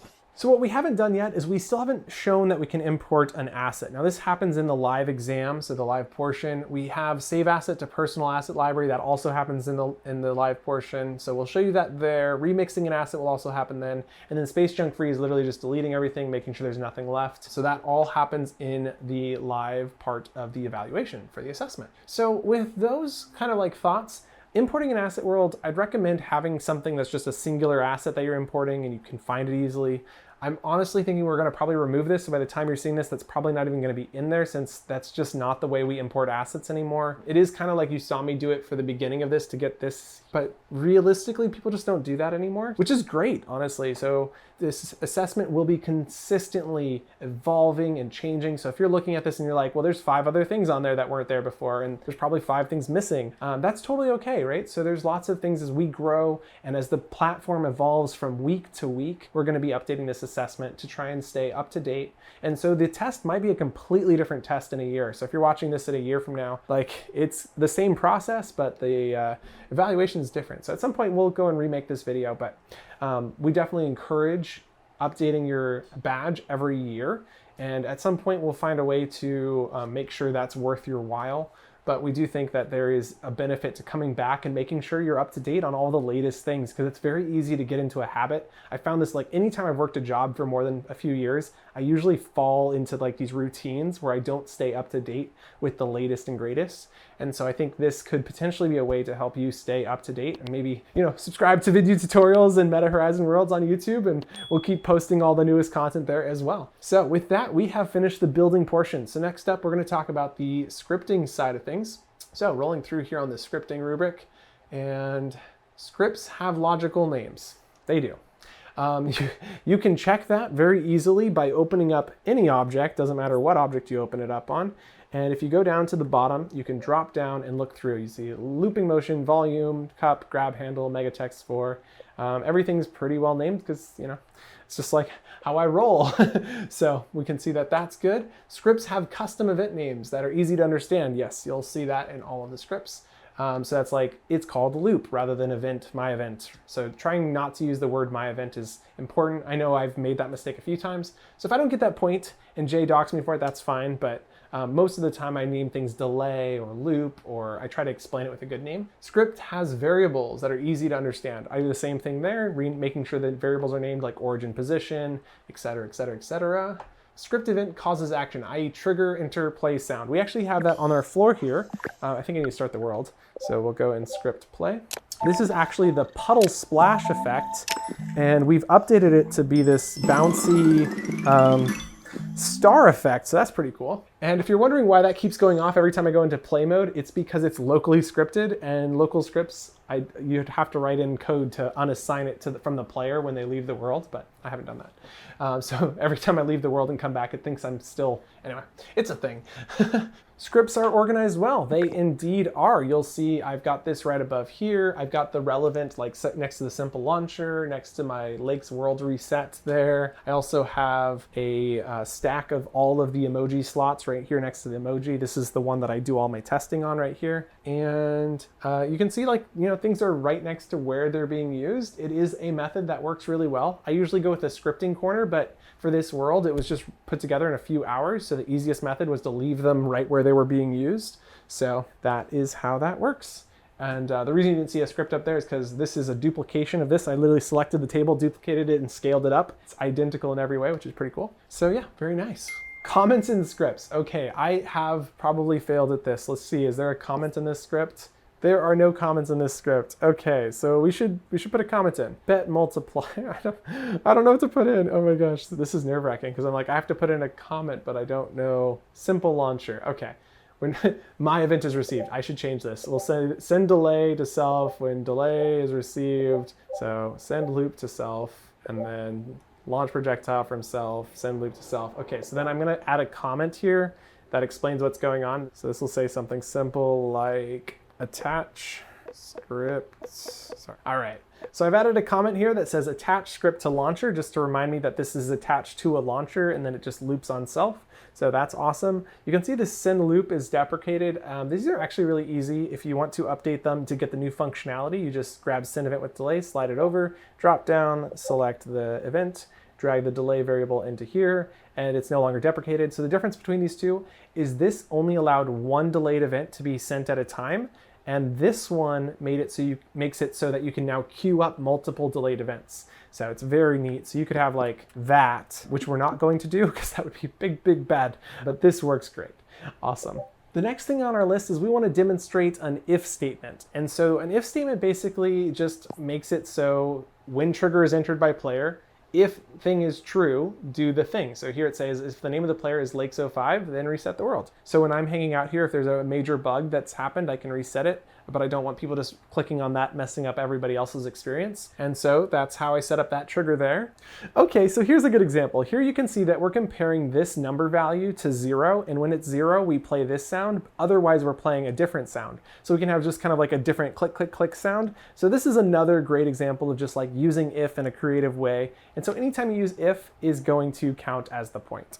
All right, instantly returning objects. That's this one right here. So let that go and you can see that it returns. And then over here, we've got the delayed return with these ball objects that we can throw. And yeah, I told you I was good at this game. And so you'll see that they return after a few seconds.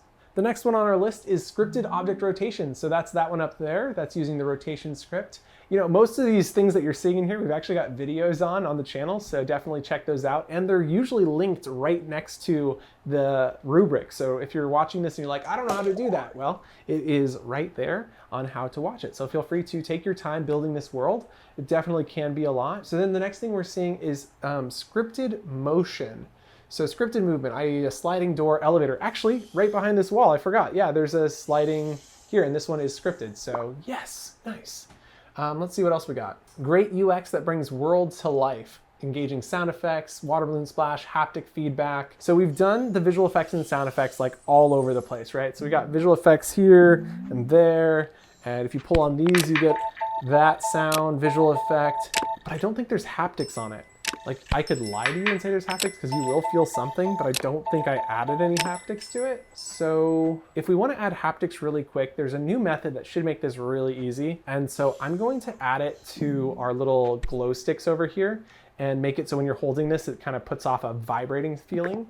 And so this is running the object return script. These were actually pretty hard to find. So I'm going to move these down into here, probably up along this wall, since that's a good position for them. Okay, so these were actually really hard to find, so I'm moving them up in here so they're easier to find. Now we use the object return script, so I'm going to duplicate a copy of this and bring it over here, and this is going to be for our little wands over here. So I'm going to open up the properties and name this wand.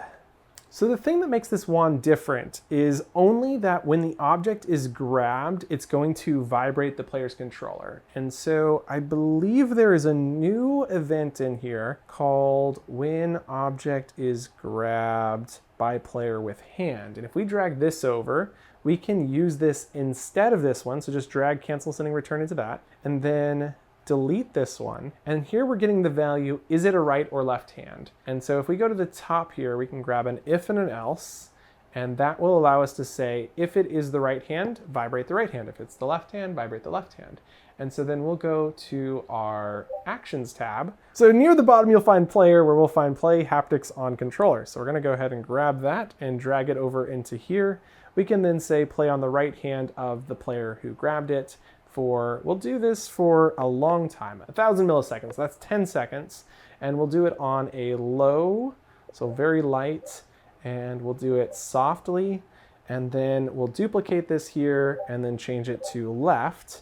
And then we just need to change the script that's running on this from the return script to this new one we've created, which should be at the bottom, called wand. There we go. Everything looks the same.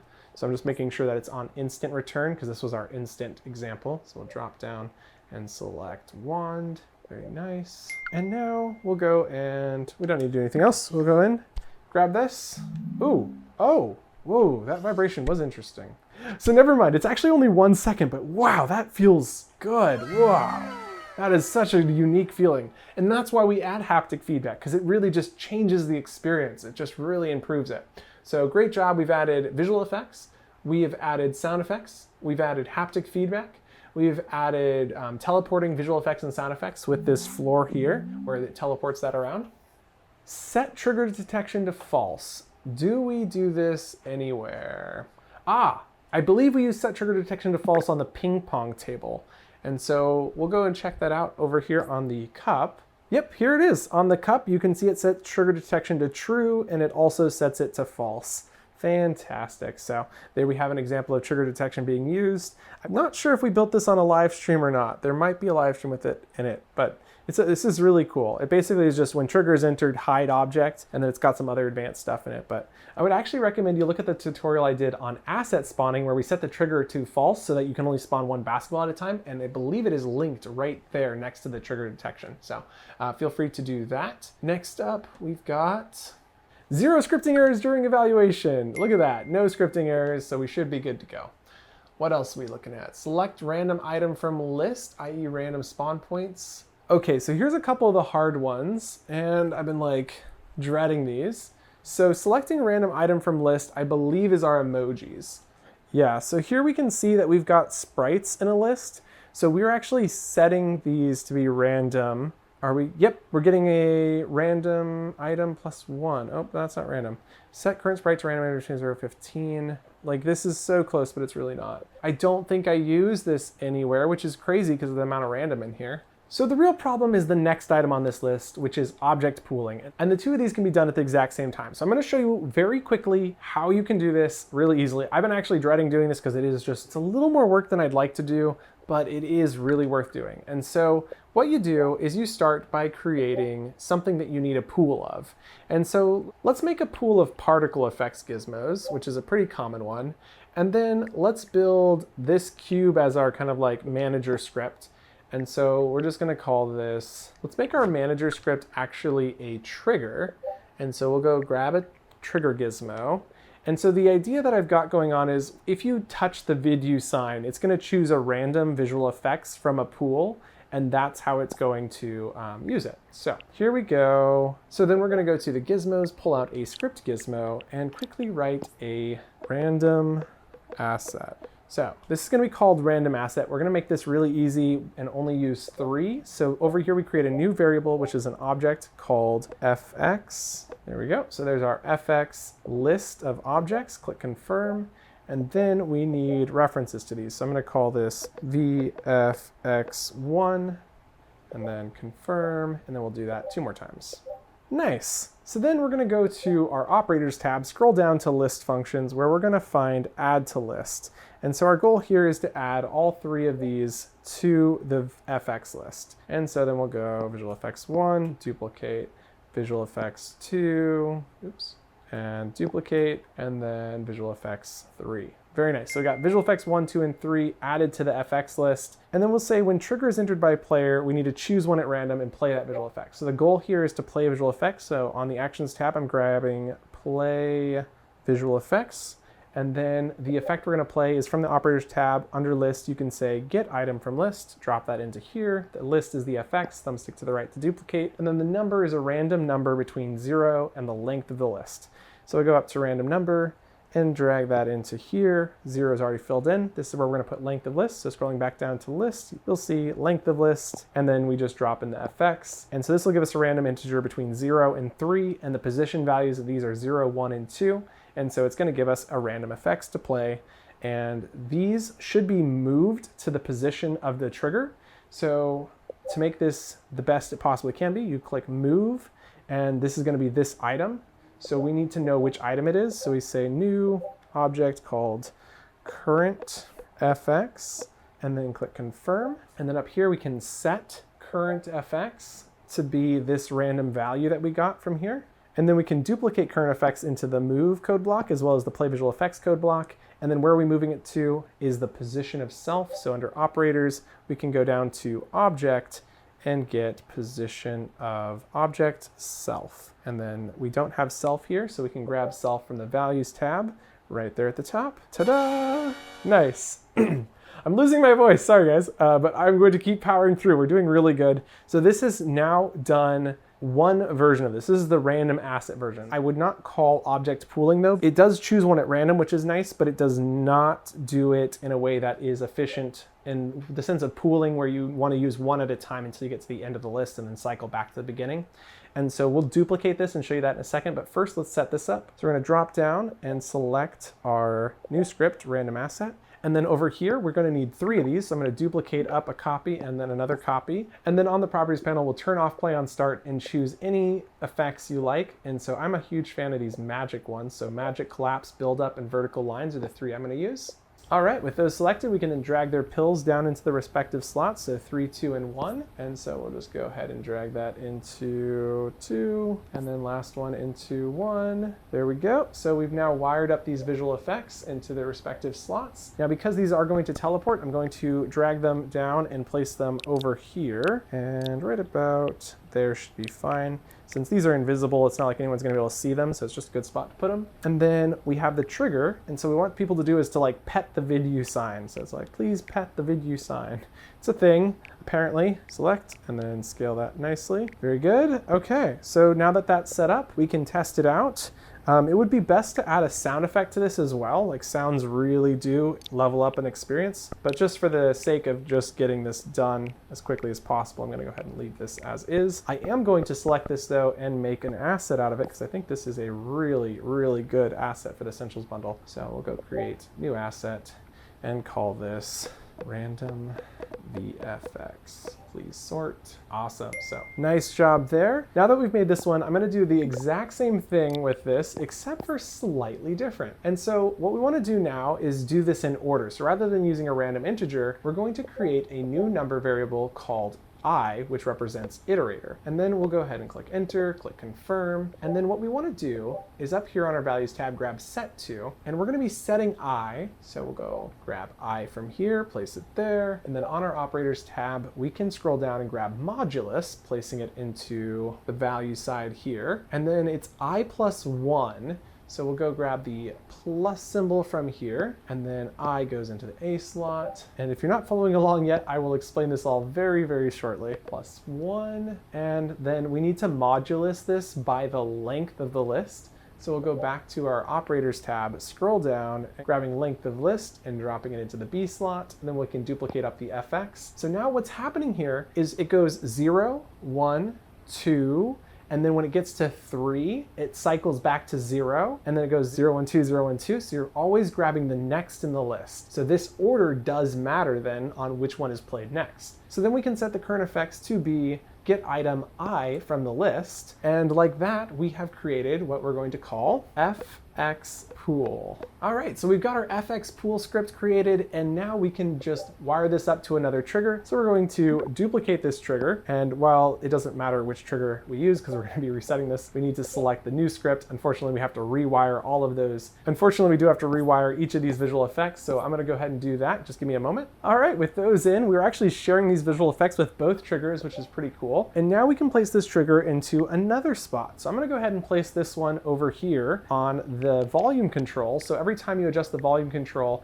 it feels a little bit more magical. Nice. Don't forget to move your script next to where it's being used. So there we go. And let's go take a look and see how it is going for us. We are doing so good. We are almost done. So the next section is use the following code blocks: lerp, move to, scale to, look at, rotate to. And all of those are usually used in a stretchy string, which I don't have in here, but this actually uses most of them. This volume control to choose its position, we're using lerp. We're also using, I believe, look at, maybe, I don't know, but I'll find them with J later. Oh, it might be this one that we're using look at. Yeah, we're using look at on this to make sure it's looking at the player's hand. So really, we're just looking to see that you've used these code blocks in some places. We're using move to and rotate to on these, and that's all of them. So once you've got all of those in just a couple of your scripts, make sure you know where they are in case Jay or myself has to find them. It's a little bit easier. It's hard to give you points if we can't find them. So definitely knowing where that stuff is important. The next thing in here is asset spawning and despawning, i.e. basketballs. So I don't have this. It's a really easy tutorial. I highly encourage you to check out the basketball tutorial. It's designed for beginners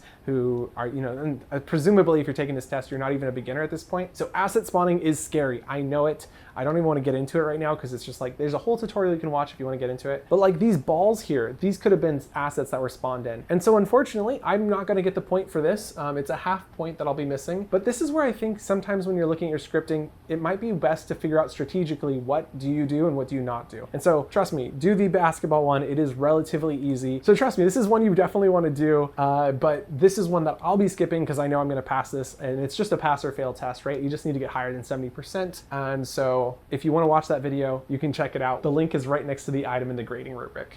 Okay, so the last things on our list is use player variables, i.e. for currency, points, health, or knockouts. We definitely have that. You can see that everywhere. We have leaderboards in here, so that's knocked out of the park. Scoreboards, we have no scoreboard in here actually. An ordered scoreboard, these are worth 0.4 points total. Because we're using leaderboards instead of ordered scores, totally acceptable. Remember, again, this is something you don't necessarily have to do. There is some great tutorials on the channel for it, and they're linked right next to the rubric, of course. And so if you want to do this, feel free to. It is a great way to level yourself up. These are actually one of the harder ones though. So if you're feeling like there's been some hard stuff already, this might be a good one to skip on, especially if you know that you've got everything down really well. But the scoreboard and order scoreboard could be more or less done by using leaderboards. And the way that we do that is by setting scores to 0 when players enter and leave. And so that's why you'll see on these leaderboards, only the players who are in the world appear on the leaderboard, which is super important if you're trying to make it like a scoreboard, which is what we've done in this world. So I'm not going to go rewrite that, unfortunately, but if you wanted to, there are some great tutorials on how to do that. Last up, custom pop-up notifications. This does give a pop-up with your balance. I'll double check that it's still working. It's been a while. I believe it popped up last time. I'm like 99% sure. Hey, there it is. So we've got the pop-up, which is the last thing on this list. Oh, I forgot, achievements. We don't have any achievements.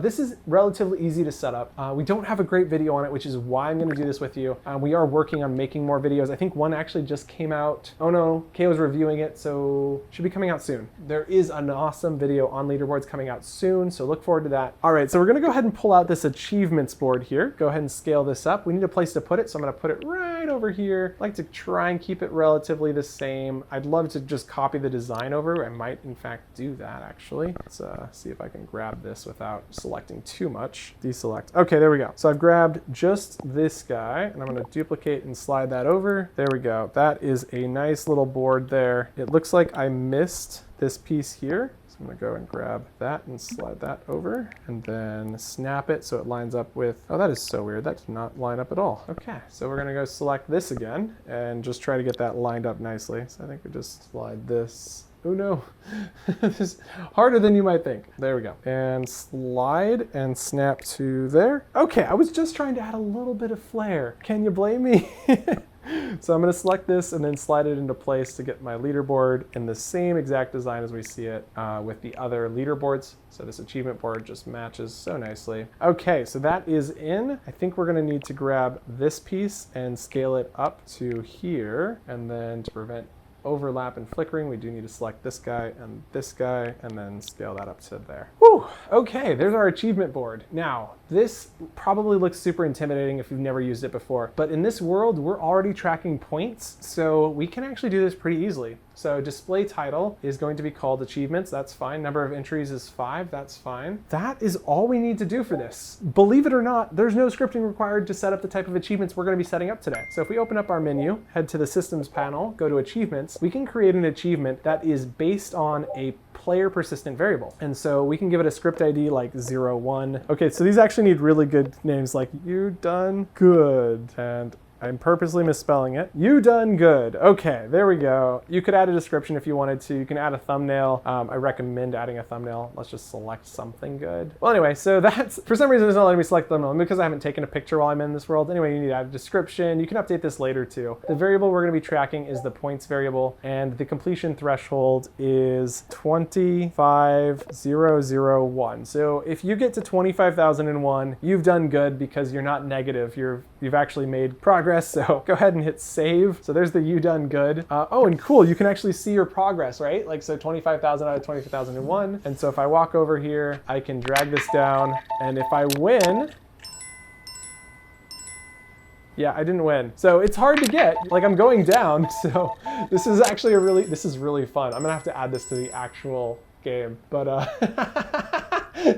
so many people would be like, I can't complete it. It's so hard because you're constantly losing money in this game, you know? Oh gosh, this is too funny. So anyway, this is a lot of fun, and I hope you have learned quite a bit going through this process and this program. We've just finished, so we're ready to have Sensei J evaluate our world. So the next step is to duplicate the world, which fortunately, if we had done this in the beginning, we wouldn't have done the player persistent variable fixing, because when you duplicate, it does keep player variables. I don't think it keeps leaderboards though, so maybe it's the same thing. We'll hit the drop down, hit duplicate, and it should travel us to the copy. Now the reason we need a copy is what if we don't pass on our first try and we've gone and deleted your whole world to do the Spacejunk test? Well, now you've still got your copy that you're the original that you can now modify. All right, we're in the duplicated copy. We can now go to the manage collaborators and we're going to add a collaborator, and his name is Sensei J. You'll have this listed in the email you received. And so there he is, invite as editor. And there we go. Don't worry, he's not going to be taking anything from you. This is all extremely super professional. He's going to be with you there the entire time, and you can then remove him after you're done if you're really worried about it. But trust me, everything's fine. You don't have anything to worry about.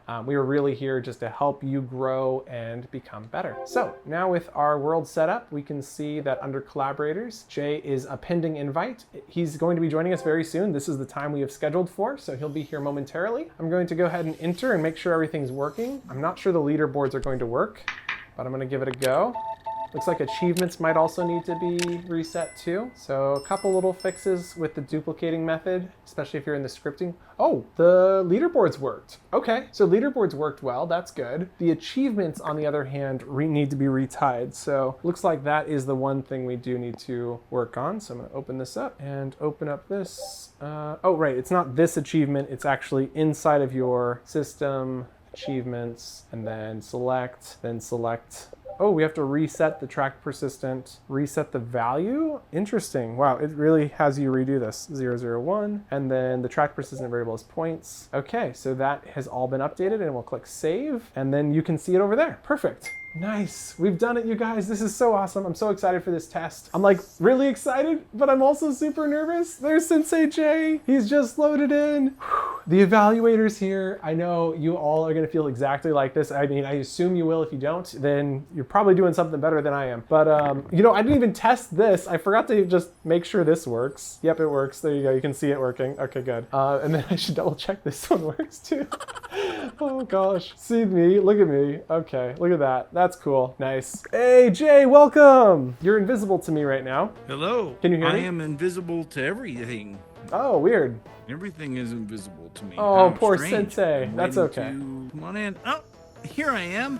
Welcome, Sensei J, to Vidyuu Slots. Yes, great to have you. So this is a copy of the world. I'd happily answer any questions you have, but if you want to just do this like you would with a normal person, we are...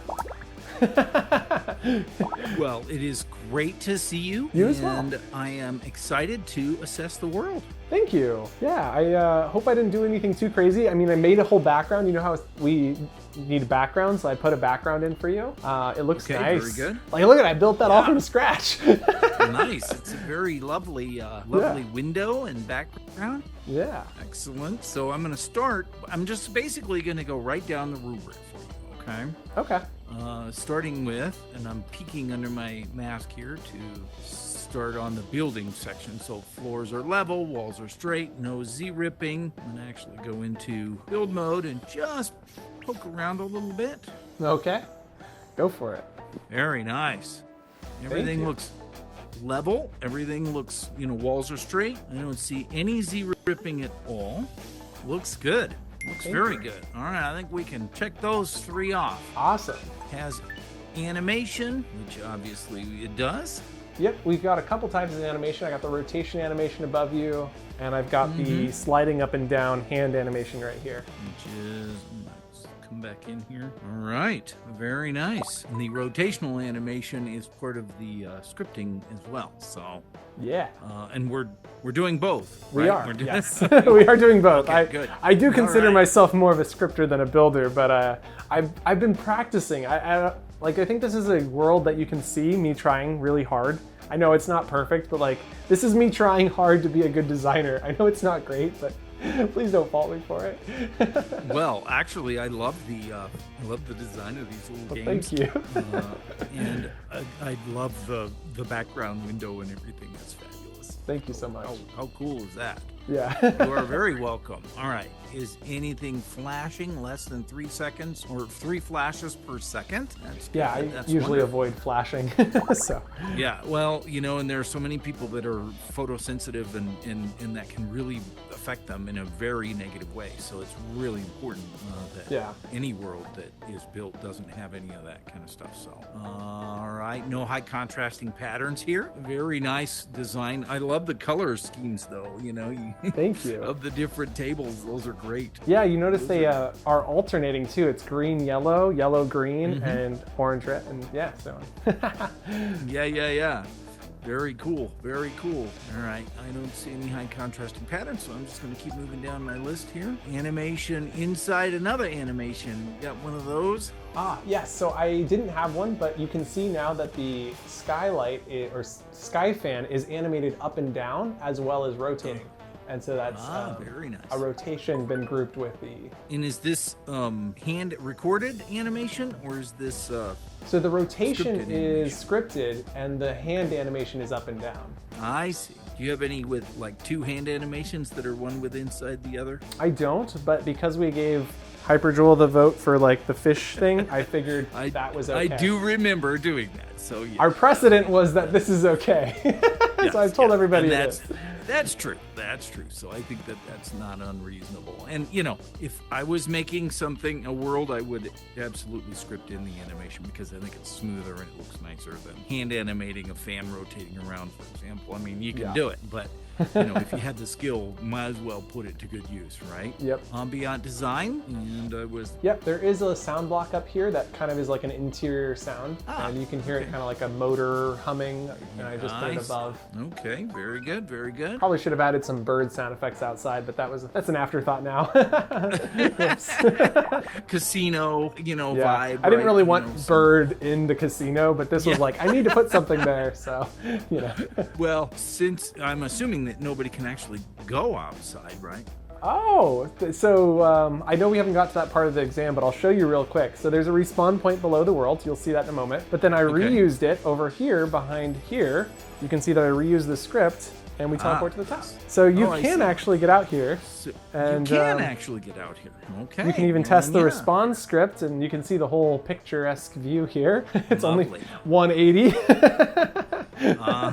Naturally, because why would you want to put a background on a place where nobody's ever going to see it? Woo! And these are non-collidable. Very good. And that, of course, making all those non-collidable saves for a lot of capacity in the long run, especially.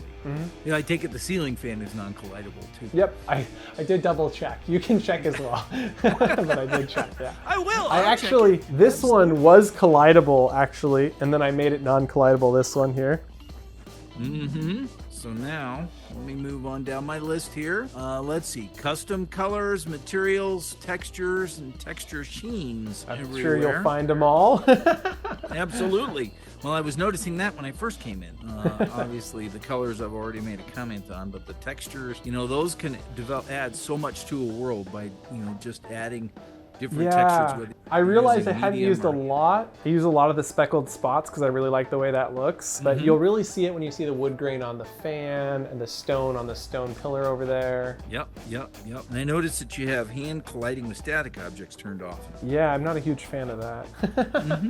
I like it. I like to knock on a door or, you know, rattle a window. Kind of thing, you know. Sometimes that could, you know, just depends on what your use case is for that, right? Sometimes that's what you're looking for, and sometimes you don't need it. Like in this case, you don't really need to have, you know, your hand banging on that. So somebody like sets their controller. They're like, yeah, it was holding up. I thought there was something really there. Hey, look, my controller sits right there. How about that? Oh, my desk was there. Never mind. I love the transparency here. These are great. I love that. Thank you. Very impressive. All right, so. Do you have some examples of custom physics sliders? I do, and so I didn't actually before because this is an older world, but I added them upstairs. I'll beat you there. Ah! Oh, man, I got left out in the cold. Don't leave the assessor out in the cold. If you want a good review, right? Yep. So up here you can see these have extra gravity. The bounce is a little different. And, I can tell just by the throw. Yeah, they're very unique. I haven't like perfected them, but I feel like this is something I could go and perfect to make a much more fun ball in the actual world. So I'm just curious what those are. If I can get a hold of it. I'll look under the physics tab. Yep, they definitely say custom. No drag on them though, so they still fly through the air. wood audio material. I love it. Yeah, I do too. Make a nice sound. Very good. I take it these probably make a nice sound too when you hit them. No. Oh, they don't. Oh, that's too bad. Make a little ceramic noise. Yeah, I designed this a while ago. Pre-physics. Yeah, this was pre-physics. And if you do, then what would happen is the ball, like the ball hits this and the ball's wood and this is ceramic, both sounds would happen at the same time, right? Yeah. So it would sound differently if the ball, say, hit one of these versus hitting the floor. If you set the floor different than that makes sense. Or even if you didn't set the floor at all, but you set these, then you would hear, oh, lovely. Then you would hear a different sound when it hits something versus something else. Oh, beautiful. I practiced before you got here. Yeah, I can see that. Oh, so close. No, you have not practiced. I have not. My custom balls. Watch out for them. They're a little bit different. Yeah, they're a little bit have a different feel to them. All so right, I'm gonna keep walking down the list go. here, if that's all right with you. Yep. How about custom gravity? Yep, that's on these as well. You can see they're about double normal gravity, so they fall really fast. I see. I like the way they arc. This feels a lot different. Almost like throwing a bowling ball. Maybe we should give them a ceramic sound, not a wood sound. Just looking at the custom gravity. Oh, yes. Like much heavier than normal. Oh, yeah. Interesting. All right, so let me see. And I can see that you have the invisible, non-collidable lights all, where they need to be, especially down here in the main area. Actually, there's only one. It's right here. You just passed it. Oh. Yeah, I have the world set to bright, so it makes it bright on the inside. So I didn't actually need to add lights. So I just added this one for this sign because that was the only place I thought it really needed it. I love it. Very good. One is all you need to get the point for it, right? Yep. Let's talk about the new text method of developing windows, which they're all over the place here. And Actually, I know this is hard to tell, but these are the old method. And you can tell because the bounding box is really large. So if you go into build mode, yeah, you'll see this has got a really large bounding box, but that's the only way to do it with a gradient. And so I added the new text method up here on this one above us, and then this one for the window here. Yes, this big window I could tell right away. Yep. And it's nice. Very nice. All right. I love it. Let's talk about text for design. Art, plants. Yep. I mean, emojis are all over the place. I've got them on top of this sign here. I've used the gradients for the window here, and I have text over here for the slider, right? So this is all text. So. Oh, right. Yes. Yeah. Very good. And that'll save a lot of capacity. Objects, especially if you have a complicated big world like you've got. Yeah. All right. Grabbable object with gizmo, like a launcher. Right in front of you. A trail effects, a VFX. Yeah, give these a go. Feel that haptics when you grab it? Oh. That'll be in our next portion. I love it. Very cool. Definitely. Those are beautiful.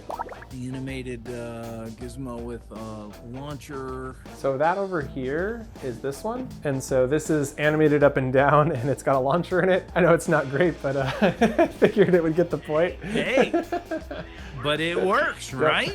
Very good. Excellent. I love it. All right. Trigger below the world's respawn player. I've already experienced that. Reusing a script on additional triggers to teleport players, which this is the one over here. Very nice. Non-collidable, animated, interactive objects. Yep, non-collidable. Very cool. Excellent. And then non-collidable background objects, which are the lovely made from scratch hills and trees. It is nice, isn't it? I use spheres actually. So these are just stretched out spheres, which are the lowest capacity that you can do for rounded shapes. So like this is an extremely low capacity background, but it looks just really good. Yes, but they are stretched out. So I made them non-collidable, which avoids all the problems that a stretched out sphere brings with you. Exactly. Yep. And that's the key to that, right? That's what's important. Beautiful. I actually really like it. All right. So now we are down to the bottom here. Import an asset world, or save an asset to your personal asset library, remix an asset format. So I'll go into build mode, and we'll do remixing an asset. So step over here, I think, and go and pull out asset. I guess you should be telling me what to do. No, you know what to do, but if you need my help, just let me know. Okay, so the task is that you pull out an asset, and I'm gonna pull out my favorite salt shaker. All right, so now that I got the salt shaker asset out, oh, yes. I can now customize it and then resave it. So I'm gonna go to my style tab, and I prefer my salt shakers in the sense of white. And I also like my salt shakers with a couple little dots on them. So I'm gonna put a little cube there, there, and then a stretched out sphere here. And then to make sure that they're optimized. How many dots do you normally have on your salt shakers? Just 2 in this case. Two? Salt 2? Salt 2. Pepper 3. There we go. So we got that. And then I wanted to make those black to differentiate them. There we go. And now that I've created my shaker, I'm gonna group it, open up the properties panel, and make an asset, call it salt, and save it to my sort folder, create. All right, and then I'll go ahead and delete it and pull out a copy of that salt shaker. Bring out a new version, same one. There you go. Fabulous. It's looking It does look like a face, doesn't it? Lovely, lovely, excellent. All right, so we aren't going to delete everything in the world yet because we want to go through the second part of the test, which is the scripting part. But so we'll come back to space. Okay, and we'll import a world after the world's been deleted, if that's okay. Yeah, that would be perfect. All right. So now looking at your scripts, and just this says splash on it. And so, Jay, my technique from one evaluator to another, I like to look at a random object and just open the list for the drop down, because then you can see all the script names right there. Very good. Okay. Now that makes a lot of sense. I didn't think of that. That's why you're the expert. That's why you get paid the big bucks. I get paid as much as you do. Oh, never mind that. Oh, yeah. See, and these are great names. Every one of these names I can look at and say, I know exactly what that script does. And that's basically what you want. Just fabulous. All right. And you got plenty of them, too. So that's always good. And I noticed that they are positioned roughly where things are. Yes. So the simple launchers. I know it's a different method for me. I'm usually a corner type of guy, but I felt like this world really needed them where they were being used. Making script stack. And I'm a guy who likes to put them wherever they are used. But the problem with that, of course, is when you have multiple, uses of one script, where do you put the script? Yeah. So I have an area that I like to put multiple, if I reuse scripts, then I'll put all my reusing scripts in one place. So, all right. And moving on down the list here, script has variables named so that they're easy to understand. So if I pick a random script and look at it, should be good. Fingers crossed. That's a good one. Probably a lot of variables in emoji slots, I would think, huh? Yep. Oh, yeah. Yeah, see, and these are excellent. We've got list items here. One, display me, player ID, sound effects, win sound effects, big win sound effects, right? These are, I know exactly what all those mean when I look at them. That's fantastic. I love it. I love it. All right, let's move on down here. Easy to find. Comments and scripts. Comments, and you show me a good I can show you one comment. It's in the simple launcher script. Yeah. All right, good. I am not very good at this. I need to get better. Attach the script to the launcher. Yep. Otherwise, it won't work. Yeah, and those are great, mostly for other people coming into your world and needing to know what you did. Yeah, I found the problem for me was I went to look at making comments for one of my more complex scripts, and I realized because I didn't make comments, I didn't actually know what it did, and so I was just kind of looking at it blankly, like, wait, what does this even do? So it's like comments are also good for yourself if you're making complex stuff. So. Especially if it's been a while ago. I'm not a good example. I know I did this. And boy, I wish I would have made a video on it, something like that. Yeah. All right, I like it. Let's see. Script event sometimes causes action. So basically turning off trigger detection. Yes, so I use that over here on the cups. And so what you'll see, I use it all over the place actually, but specifically on the cups, once the trigger has gone off, it doesn't go off again. Yep. So you can check that if you'd like by opening the cup script. That trigger, right. So it's on this cup script right here. Let's see. Trigger is entered. Set cup detection to true. And then when do the thing is received, set the cup trigger detection to false. Beautiful, beautiful. Love it.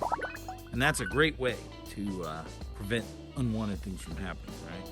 We saw the scripted object rotation, which is the big fan. Do you have a scripted object movement, like a sliding door or something? Yeah, I do. It is over here. We went up it earlier. You'll remember that there was the slidey. And this is a scripted motion?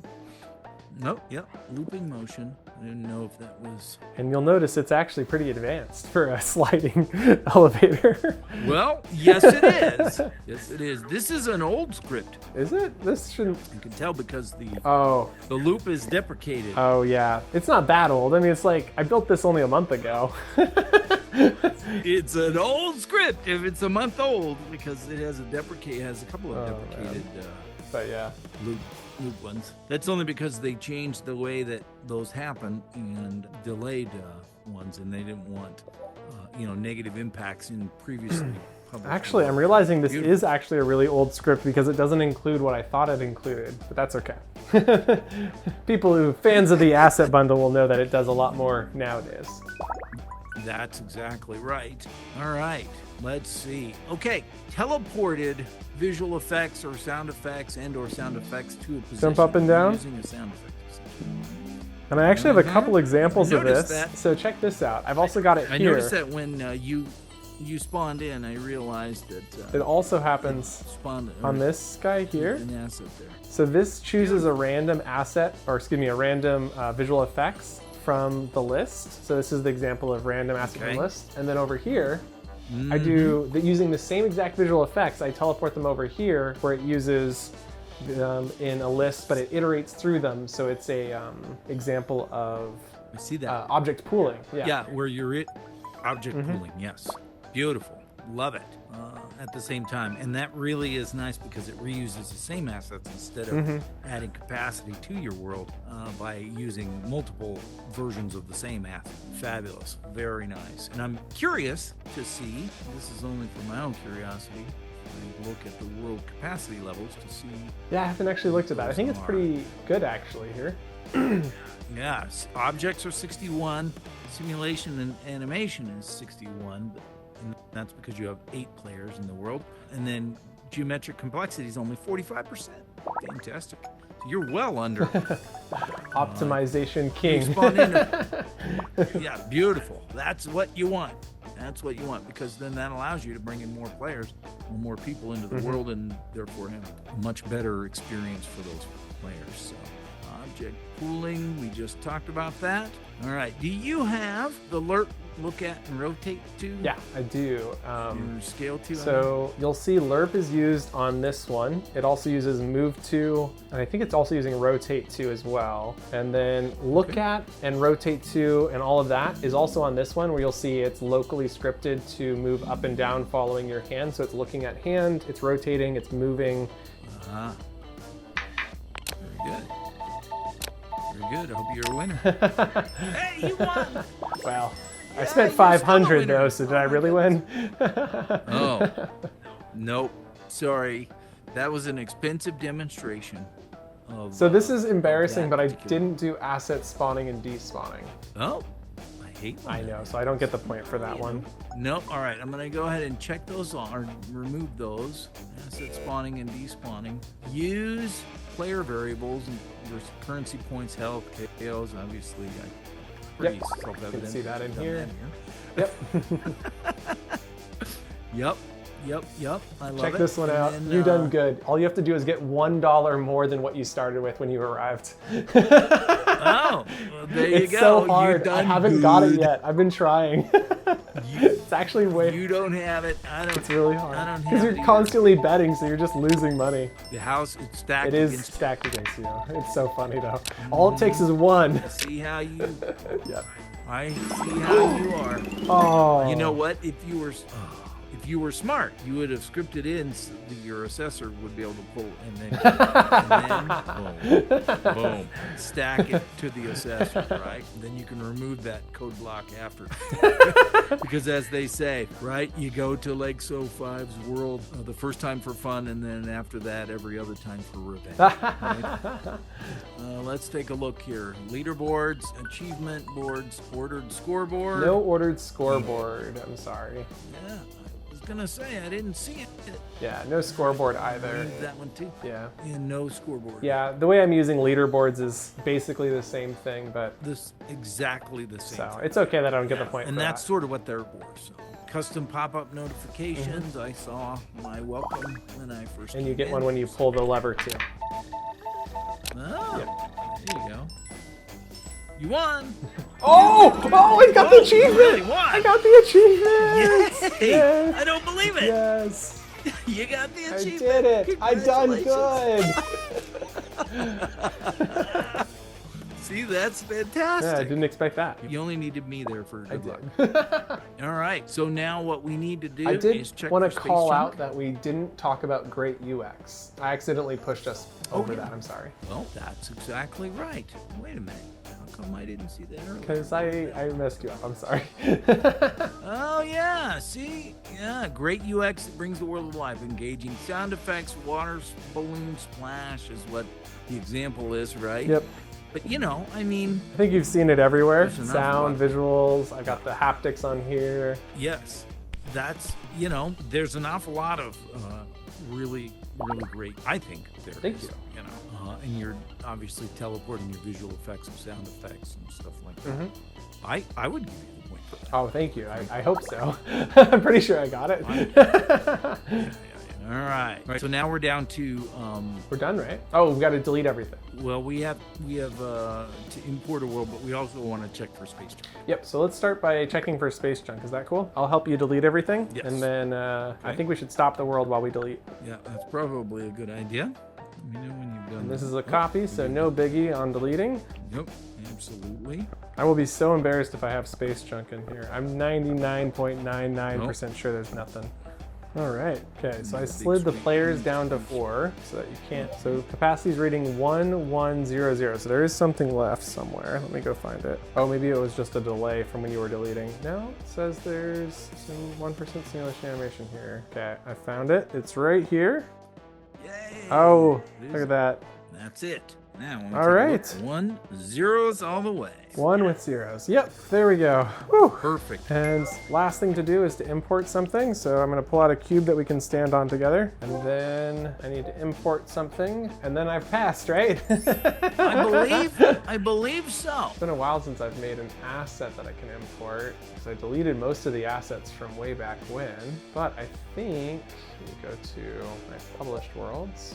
Could import the Vidyuu assets. I think I'm gonna import the Cannon and Volcano asset from way back. Okay. 3 import. It's a relatively light world. It says it's already finished importing. Hey, look, it's right up there. Let's go take a look. There it is, the original Cannon asset world. I think we just need to hit play and you'll be able to see it as a demo, but there we go. Nice. Yep. The Cannon Volcano World, the classic. It's a classic. That's Indeed. right. And I'm sure Cool. it has a respawn script underneath it. Don't! It's just an asset world. You're not Just grading kidding. it. Yeah, no, I'm not grading this world. All right, so I am delighted to tell you that you have passed the building badge or assessment with 100%. Woo! Scripting with 91%. Okay, I'll take a 91. That's an A. Yep. That's an A minus maybe, but I'll take it. Woo!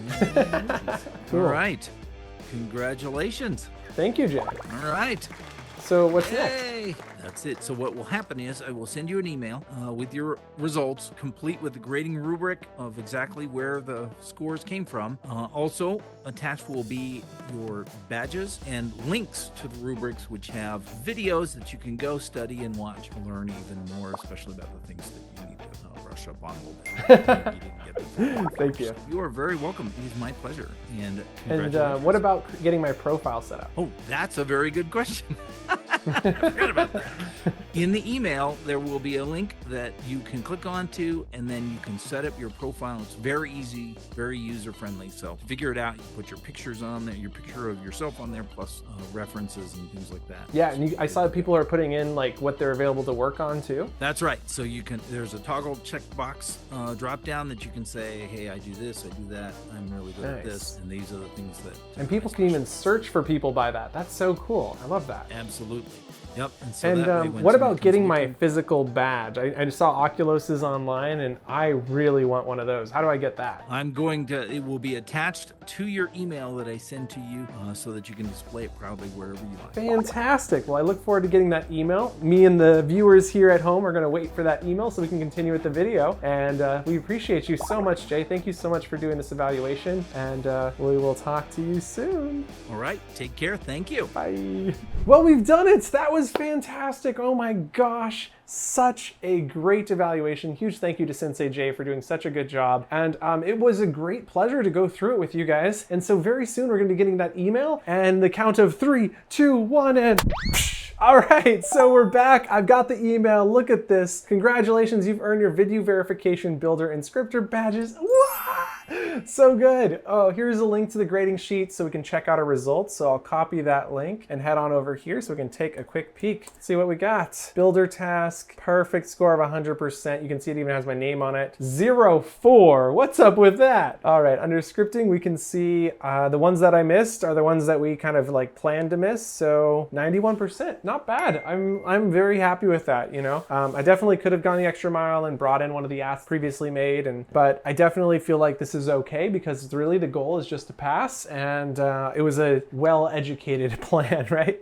So yeah, very nice, so good. Nice to have these results too, and it looks like, he says he attached screenshots, so we have an image of this as well that we can use if we ever need to look back at it. We've got that saved in our email nicely. Oh, look at those badges, like so 5. And it's blue like my shirt, love it. Oh, that's so cool. And there's the scripting one. Oh, that's so nice. Wow. Okay, and then what else we got? I've also attached badges. We just saw those. Lastly, you'll want to reset your password so you can log into the Vidyuu verification profile and fill out your details so that potential customers can contact you. Feel free to update your profile anytime you'd like. And here's my email address and my username. And then you go to the login page to reset it. It says, congratulations again. If you have any questions, comments, or feedback, feel free to contact me at any time. Jay Haynes. Awesome. So we'll head over here, and then under creator directory, you'll see next to get verified is the login button. And here you can see you can update your profile or change your password. So I've already changed my password. And so you will log in with your password. Don't look at mine. I said don't look. There we go. So now that I'm logged in, you can see what I'm working on here. We have a list of other skills. So scripting, optimization, mechanics. I believe optimization is key to creating incredible experiences. So I filled this out pretty nice. I got a link to my personal portfolio, my Facebook page, and my Instagram. I've also got my phone number there. I am not available to work on anything right now. I'm just way too busy, but you can see there's options for live streaming, live DJ, voice actors, video editing, virtual videographer, world testing, other projects, world creation, asset creation, hourly, and tutoring. Lots of really cool things there, and users can actually search for that specifically. So if someone's looking for a tutor or a tester, they can find that, or a DJ. It's all searchable. You got your email address in there so people can contact you. This is my profile photo, so that's what people see when they search for me, which shows off a lot of the assets that I built with Merc. And then down here you can see a world I built with Merc. I can also add files, so I'm gonna go download those badges and upload them right here. All right, with those downloaded, I can click choose file and quickly find builder badge, boom, and then I'll upload my scripter badge as well. Very nice. Okay, there we go. Got those badges in there. I think all I have to do is now hit update and my profile is good to go. So fabulous, very indeed. And now that the data has been updated, we can click creator directory to go see our profile. You can find yourself here, either on the first page, as there's quite a few records. It'll show up to 24 on the first page. You can also change that. You can put in search criteria. You can even search for yourself. So if you're trying to verify somebody else or verify yourself, you can search up someone's name. So if I type in Lakes, I'll find everybody with the name Lakes, and you can type something in there and search for something. And at this point, it's probably not the greatest, as you have this drop down. This is definitely the place that I'd recommend using for search. So if I want to look for a live DJ, I put that in and click search, and I receive Hyperjewel and Oculus. Really cool. And I'm looking forward to more of you, I'm sure, also provide this service, and now you can offer it here as well. So very exciting. We're really hyper-focused on Horizon Worlds, and I think that is going to serve us well in the long term. So if you have any suggestions or feedback, please leave it in the comments. We do take it very seriously and do our best to do the best we can. That's all we can do. So we're going to continue taking your feedback and making this the best program it possibly can be. So thank you guys so much. If you have any questions, don't hesitate to ask. You now know how to create a profile, update your profile, get verified, and I think we've gone through just about everything. So look forward to seeing you guys here on the Creator Directory, and thank you guys so much for watching. Don't forget to like, subscribe, follow us on Facebook, and all the things, and we will see you in Horizon. Bye!